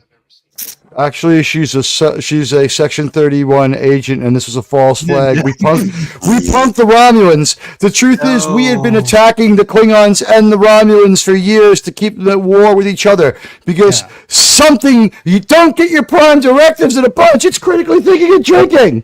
Hey, what's going on, buddy? Good to see you. That over there shot, on the X machine. That shot right there is what a Starfleet captain is.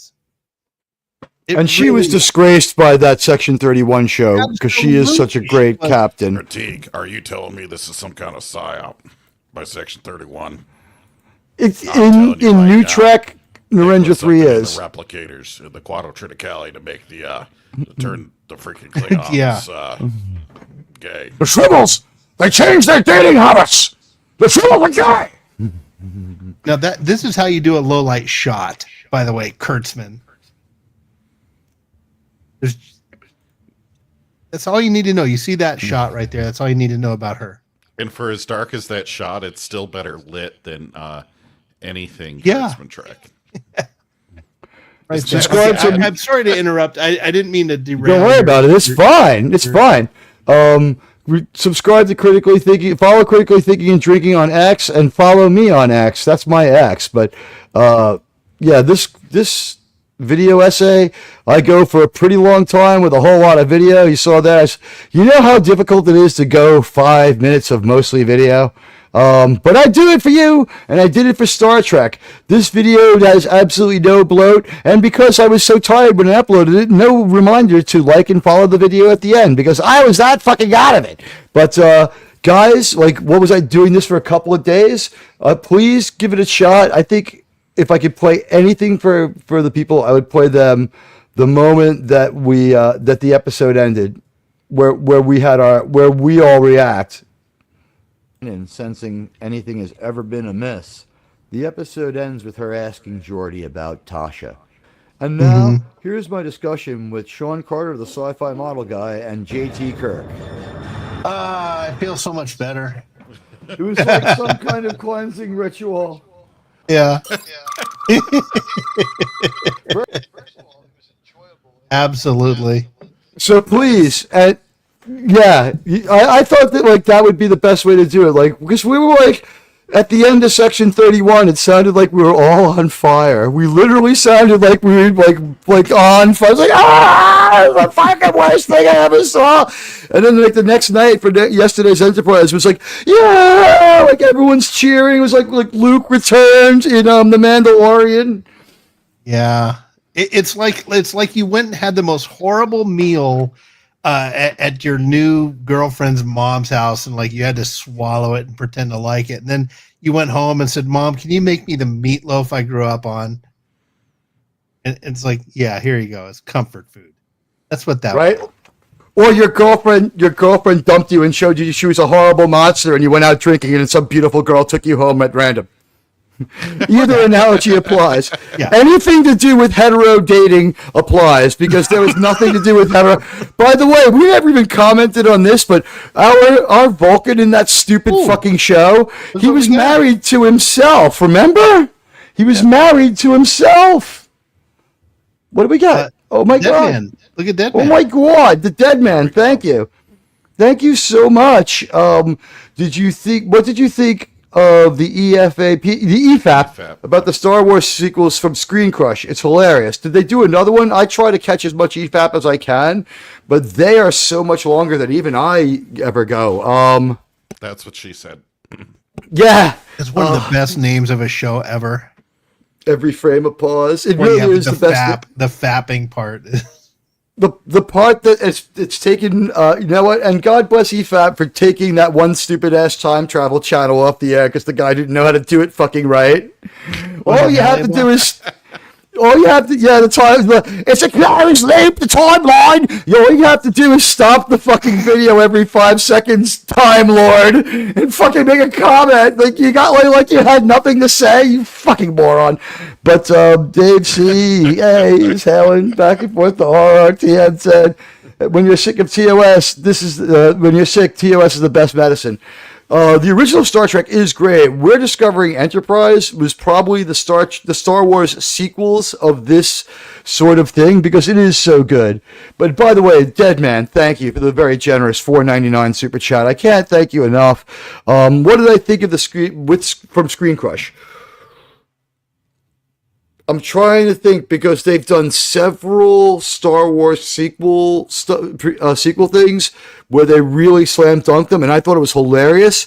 And I would say the decision to YouTube was made when I was deciding how I would get into this culture, like social media kind of game, and talk about how Star Trek was terrible because I couldn't take it anymore.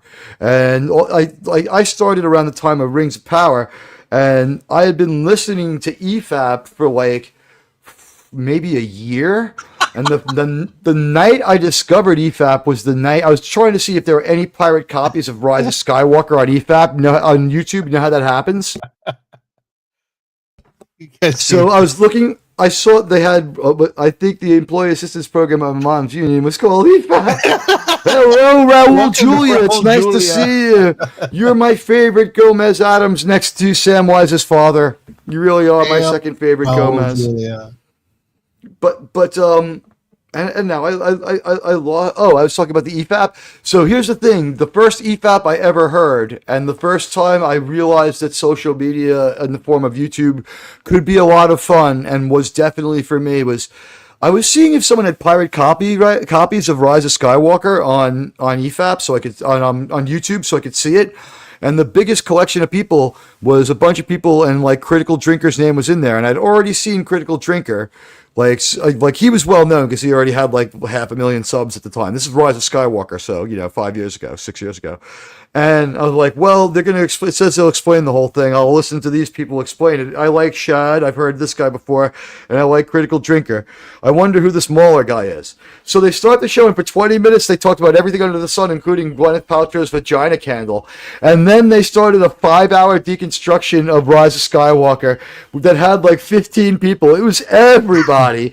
And they were just trashing this movie, and they were just like it was a piñata, and it had nothing but things to be said about it. But as far as the one about the Star Wars sequels, I've heard everything they've done as far as I know. I agree 150% with everything they say. I'm just not totally sure if I know which precise EFAP you're talking about. But I think that they are really great reviewers, and I think that they would probably be hilarious. Their Batwoman work was what inspired me more than anything else for the watch parties. When they would just watch Batwoman live, that was hilarious. And then they're like, we had to make a decision about Batwoman. It was quite sad. We can no longer watch Batwoman because it's too dense with stupidity for us to do it in a half hour. And we just don't have the editing time. It's like it was some of our finest work, but we have to walk away from Batwoman now. And then within 5 or 6 episodes of them stopping the hate watching, Batwoman's episodes cratered for so long that it failed. So I think EFAP kept that alive. But did I answer that question well enough? I hope I did a good job. Thank you, thank you to the dead man. Thank you to the dead man for that great chat. I appreciate it very much. The just came out today. Oh, I will ask me again, and really? Don't bother paying for it, and I'll know it by tomorrow. Today, this is what I did. I did my usual prep for the show. I sat on my couch and looked at the floor without watching TV at all, and told myself, why did I have to be born a Jet fan? Why'd I have to be born a Jet fan? Then I called my mother up and accused her of being a bad mother for letting me watch the Jets, and she blamed it all on my father. Well, I got a Ouija board and I gave him a piece of my mind too. Then I started being jealous of JT because at least his team is relevant and in the conversation every year. Then, after several hours of angry doom scrolling, I had a major meltdown when the heat broke down. I walked across the street to the weed guy and bought some pot because at least that'll keep me warm, or at least keep me from thinking about the cold. By the time I came back, the heat's back on. The lesson is, do drugs if you're of age, if they're legal. If they're legal. And you know what? It was a real relief when I came back and there was heat. But I will listen to that and I'll get back to you. And you're going to get a little extra Admiralty because there's money stacked up on Rumble and it's starting to build up, and they pay out at less money than YouTube does. And I have to go over there and do 30 hours. And they claw back whatever they're going to take from us. Classic Six Nations, amazing. Six Nations? You know, Dave C., it's only Six Nations because the Seven Nation Army never paid into their VA fund. It's a disgrace what happened to the Seven Nation Army. And when the Seven Nation Army attacks us, they're not doing their best anymore. Every team that plays Seven Nation Army loses. I was watching the Detroit game. What did they play when they were behind, JT? Seven Nation Army. And what did they do for you? They won. Wait, they lost that last game. No, I mean Oh. No, I mean in that last playoff game. Seven Nation Army they lost miserably. Like they didn't even show up. Yeah, but Goff threw like how many interceptions? We can't really blame the. I want to blame the defensive coordinator, but at that point you give up. Oh, by the way, I have news right here. It says Sam Darnold was just sacked again. But I heard from Dave Cullen that they want to release Batwoman at some point in the futures and only have to pay a $1 million penalty. Could that be true? Elaborate. Are you saying that EFAP could release Batwoman with all the video and their commentary, like a riff tracks? It would be worth the $1 million, and they should crowdfund it because they'll make like $30 or $40 million back off of it, in my opinion. They'll make enough to make the EFAP movie. They really will. They really will. Yeah. Dave Cullen is a great reviewer, by the way. I like Dave Cullen. And by the way, the Tachyon Pulse, I don't know what to tell you. This is not a YouTuber fighting another YouTuber. I have no relationship with him. I'm not putting him down. I'm saying, I don't know where this shit's coming from. At some point, you have to fucking tell us what your method of coming up with the idea that like Farscape is coming back or whatever outlandish thing you've said this day. You're going to get EFAPs by me, buddy. And I know how to do it. I'm not some inept time traveler from transsexual Transylvania. Some people have methods. Some people have methods. 51 minutes ago, I asked you a question. We're gonna bring that poll home now. It's good and look at everybody going nuts over on the green machine. You guys are absolutely rabid monsters over there. If you haven't liked and followed Admiral Teague on both channels, do so now. And looks like we're doing okay for people competing against Snowdub, Circle of Jerks, and everybody else. You guys make me proud to be the admiral of this fleet. You do it every week anyway. But let's see results, like, stream. Let's see. Did you change your mind about this episode because of our reviews? Yes, revised up. Mind? Did you change your whore mind to Paul?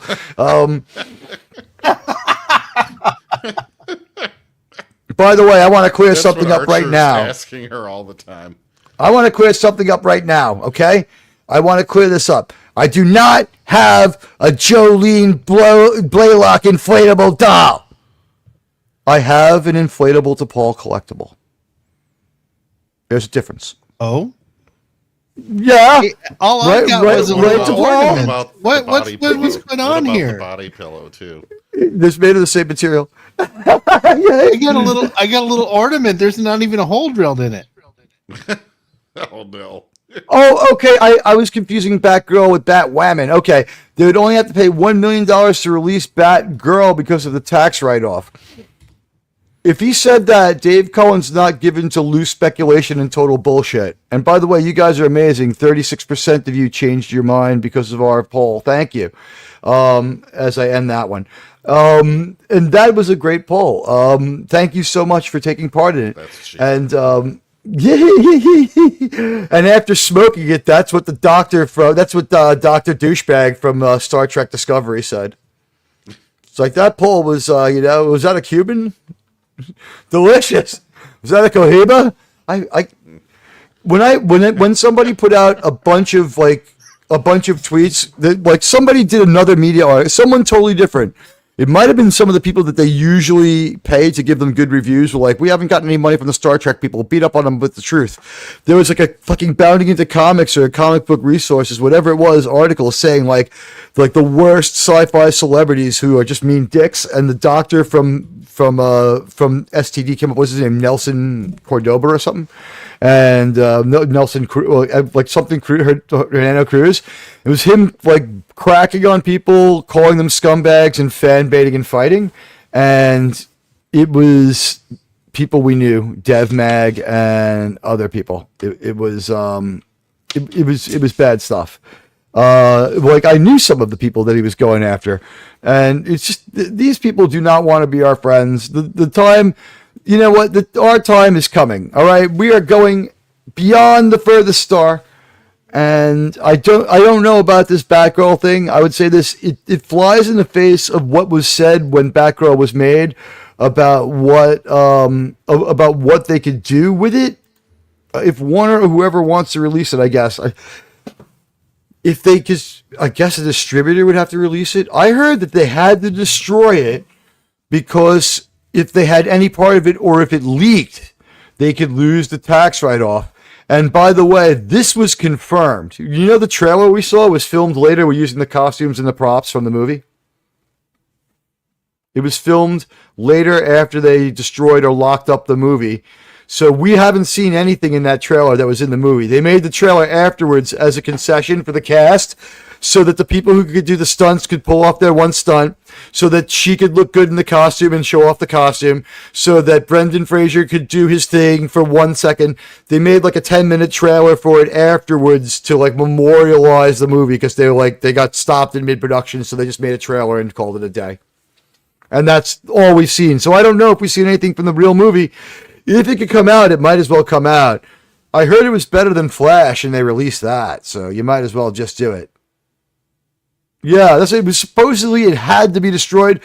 The two people I heard being very specific about this were Tom and Andre, saying that it had to be destroyed, and if it leaked out, they'd be in trouble. So I don't know, like if they could even keep a file copy of it, but we'll know in 3 or 4 months. Yeah, the Flash movie was horrible. The movies that tested worse than Batgirl were released, Black Adam and the other one. Guys, what are you doing this week, my friends? My Star Trek panel friends.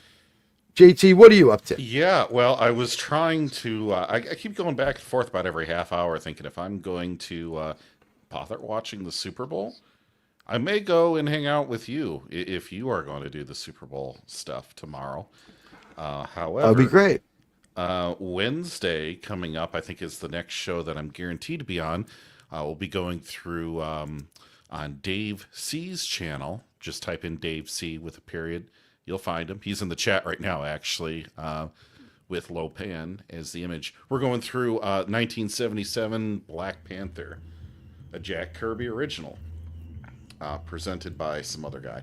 So it's actually a great comic. We are going to be going over issue number 4 and number 5. So that's always a good couple hours of hanging out midweek.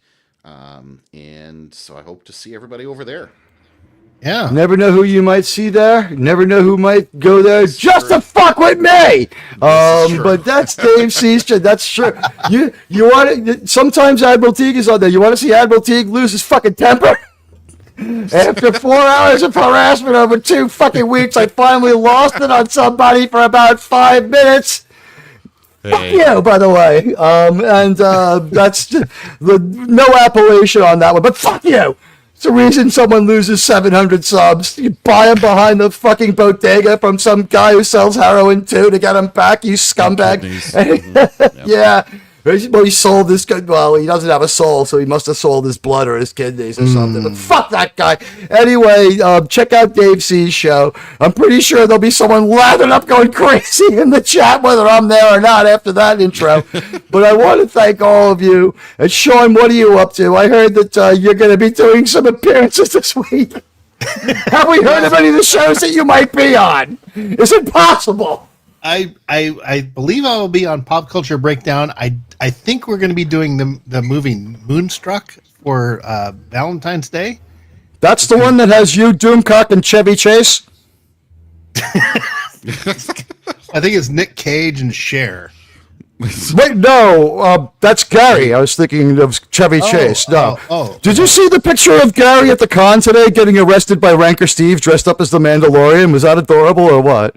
I didn't see that. I saw the Stormtrooper arrest with him and Andy, which is very funny. You didn't see Ranker Steve as the Mandalorian throwing the cuffs on them? I thought that was Ranker Steve in the Mandalorian outfit. I did not see a Mandalorian. The joke is the Mandalorian was like a 4.5 foot tall child or something like that. Mm-hmm. No, other than that, next Sunday on my model channel, the Sci-Fi Model Guy, I will be having Mark D with a C on, and we're going to talk about 3D printing and stuff. Yeah, very cool. And all right, the first part of next month, RM Briggs will be joining me. Wow! Hey, so congratulations! Star-studded panel coming up. Yeah. Super looking forward. I bet other than that, I'm going to post the link to the chill stream for the Retro Reels and Games in the chat, Admiralty. That's happening. I put it in the private chat there. I think Retro Reels and Games is recommended. You have you're me. You can just drop it into the private chat and it'll go out as a link. No, it's in the. I'm sorry. You can drop it into the public chat rather, and it goes out as a link. No, I did. Brain, no work. I know there's a way to redirect people, but I've never done it. Oh, here's what happens. You have to give me permission, then I have to accept permission, then we both have to okay it from our it's third party shit. But yeah, I would do that with your channel in mind. We have to embassies and ambassadors. Yeah, I have to meet you in the men's room at O'Hare Airport at the airport in Minnesota, and I have to take a very wide stance on the throne. But how many taps on the floor do we need to do? What's funny is that I've been to Minnesota and I've been to that bathroom, but I went to the bathroom in that airport. I saw Prince there. He was at he wasn't at a Kinko's, but he was very kinky. He was very gentle though. It was so long ago that Prince was alive, and I saw the Fix at Graffiti Bridge. That's how long ago it was. Did he smell like orange blossom? You smelled like lavender. Oh, okay.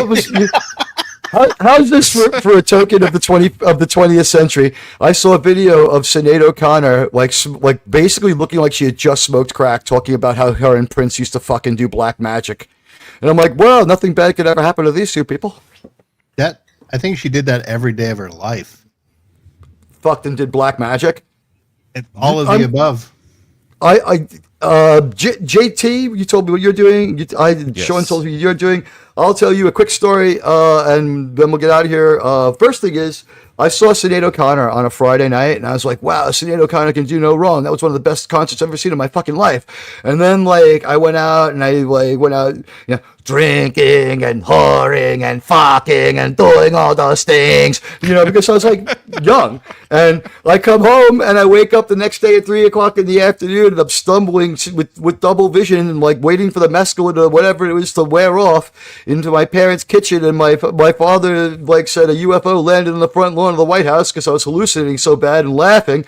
And then he said, and I don't know who this Sinead O'Connor woman is, but she really ruined her life by going after the Pope last night. And I'm like, what the hell are you talking about? She's the biggest pop star in the world. She's going to be huge. He's like, I think she's finished. I'm like, what are you talking about? Sinead O'Connor destroyed her career 24 hours after I saw her. No. She had a #1 song the night before. I saw her at Friday night at the Jones Beach Theater. It was a great show, and she was that it is a great song. I saw her show. She was fantastic. It was one of the best shows you ever saw. And then the next night she tore that picture apart on SNL. It was a New York show. I live in New York, right? So she played her show on Friday, and Saturday she's like, you know what? Let me double tap my career. And her backup band, double vision. you know what? Her backup band left her, and she never had a hit again, really, because her backup band was the band from Adam and the Ants and Bananarama. Not Bananarama, Bow Wow Wow, I Like Candy. It was the same guys. Then if you listen, all that stuff kind of sounds the same. And Sean, before we go, can you tell us, tell the people what you thought of the member video for all you members out there can watch it now? Oh God, yeah. The member video, you guys, for the new members who've joined tonight or who got the gift, please go. It was a really, really good kind of an explanation of why New York is awesome, or Queens is awesome, and just really cool from the heart description from Admiral Teague on where he lives. Some history is in there. Some factoids and some interesting trivia are in there as well. It's just really well put together. I really enjoyed kind of getting lost in that. So go check it out. And Admiral Teague, I hope you put more of those up. That was really, really cool.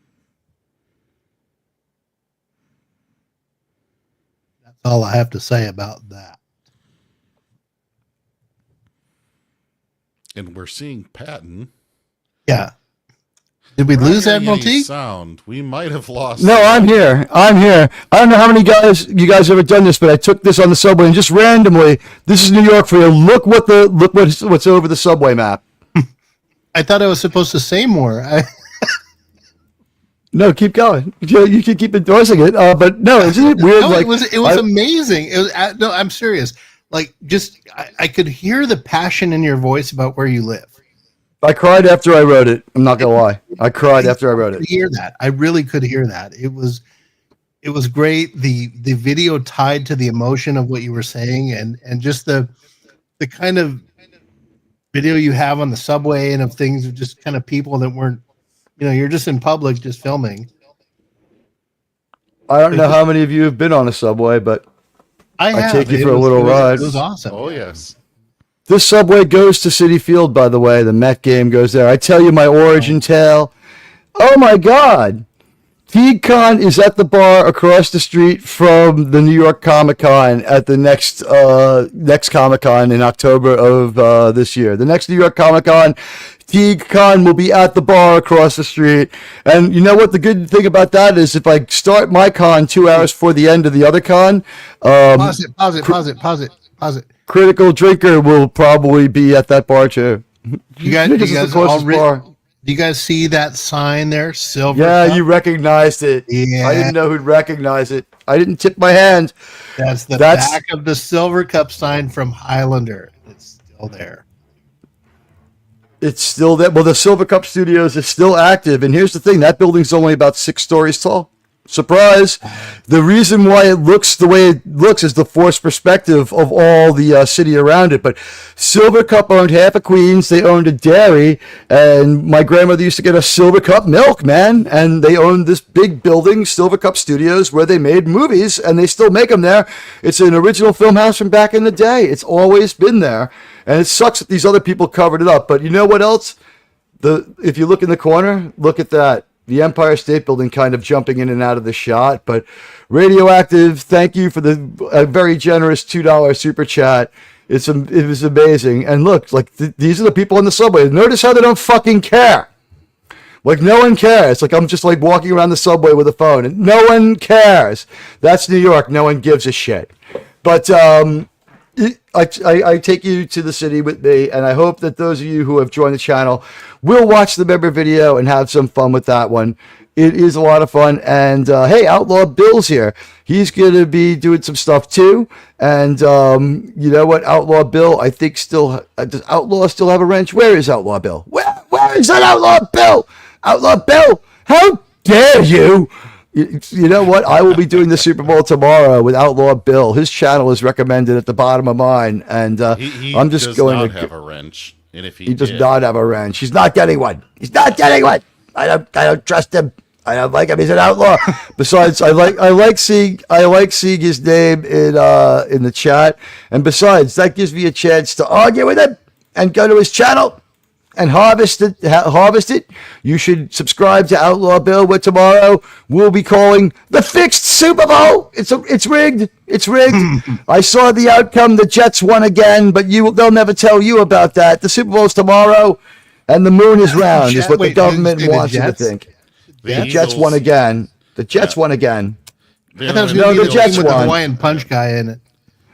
No, the truth is the entire football season, and I heart your chat, Radioactive. The entire football season has been a farce. The game you see tomorrow was be simulated on a Madden, but with using Madden technology.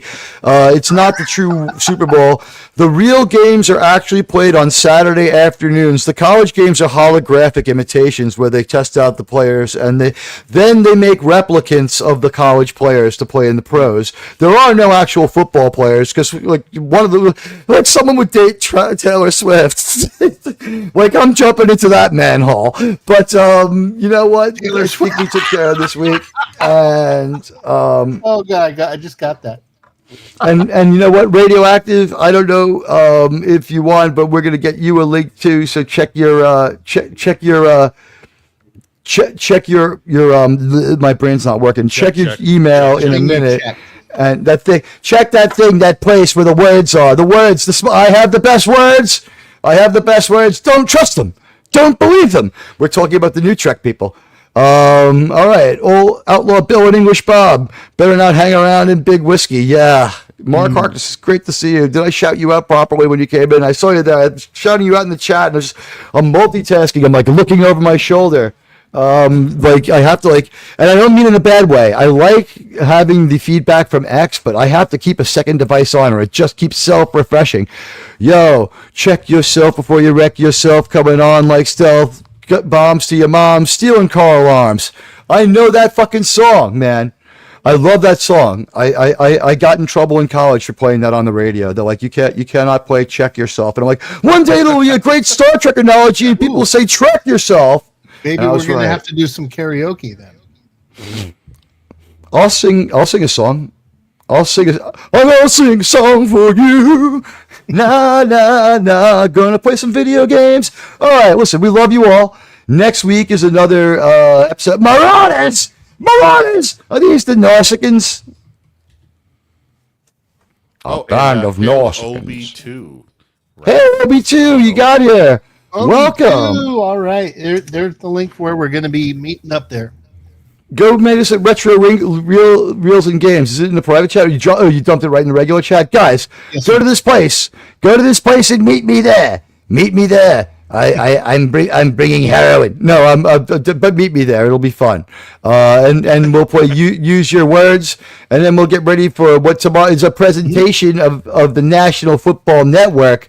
But you know what? The real game was fine. But let me ask you guys: I just got a DM. Has the sound been weird? I think it's been fine on my end. Yeah. So what DM means, maybe it's weird only on X. Who knows? Yeah, exactly. Check yourself before you trek yourself. Yeah, we're gonna raid Sean. Sean, are you ready to go on that one? Yeah, I'm ready to hit live. Yeah, just just give us 2 minutes, folks. We can have a quick backstage talk on this channel, and then we'll pop in and then go live on the other one. Before we leave, I have to acknowledge the generosity of you guys. First of all, like, it looks like I'm going to be able to pay my cell phone bill thanks to you guys. I really appreciate it. You have been absolutely just the most amazing audience to me.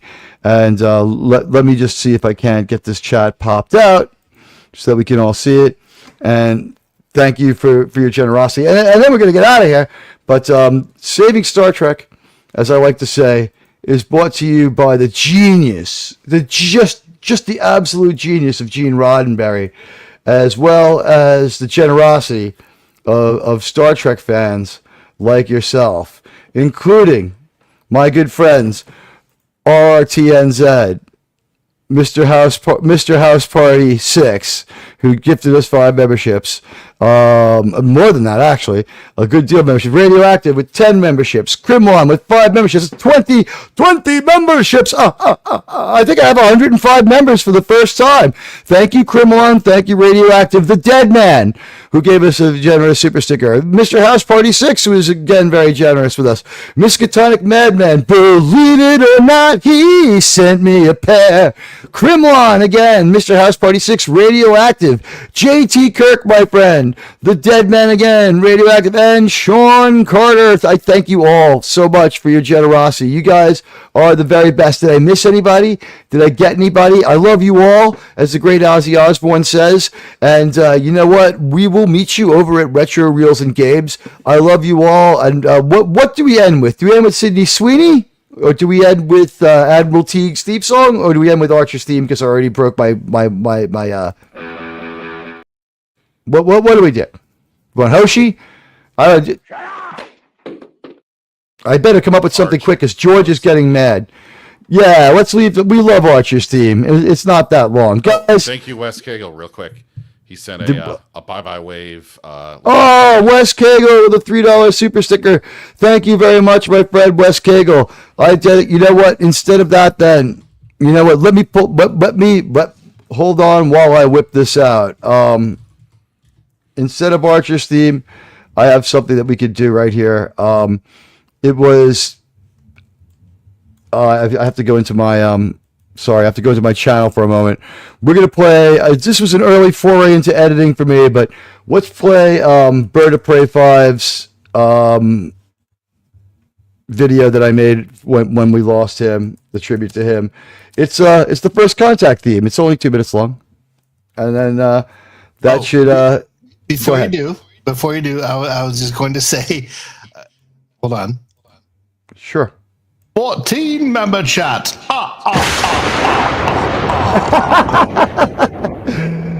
Sean, you're saving my show every week, and you're doing a great job with Doomcock. Man, I'm glad I don't have to share you much more than that. And thank you so much for arranging your schedule. Everyone in Star Trek land is better for it, and I thank you very much. I really, from the bottom of my heart, I can't thank you more. Guys, here's the face of someone that we all loved. Take a moment, remember him. And this was an early foray into editing. This is brought to you by Wes Cagle, and it's dedicated to our friend. And I tried really, really hard to get his eyes to go into his avatar's eyes. The idea behind this one is take a man and add Star Trek, and what can you do? And then everyone salutes the great Bird of Prey 5. So goodbye. I'll see you on Tuesday at 7:30. Follow me on X, and I'll see you for the Super Bowl tomorrow. And then we'll be back this next and every Saturday, and now and forever at Saturdays at 9:30. They're working on the AIs of us for after we die. It'll be like the providers. Provider number 3 wages 2,000 Quatloos. The episode is no good. Here we go, Bird of Prey 5. We love you all.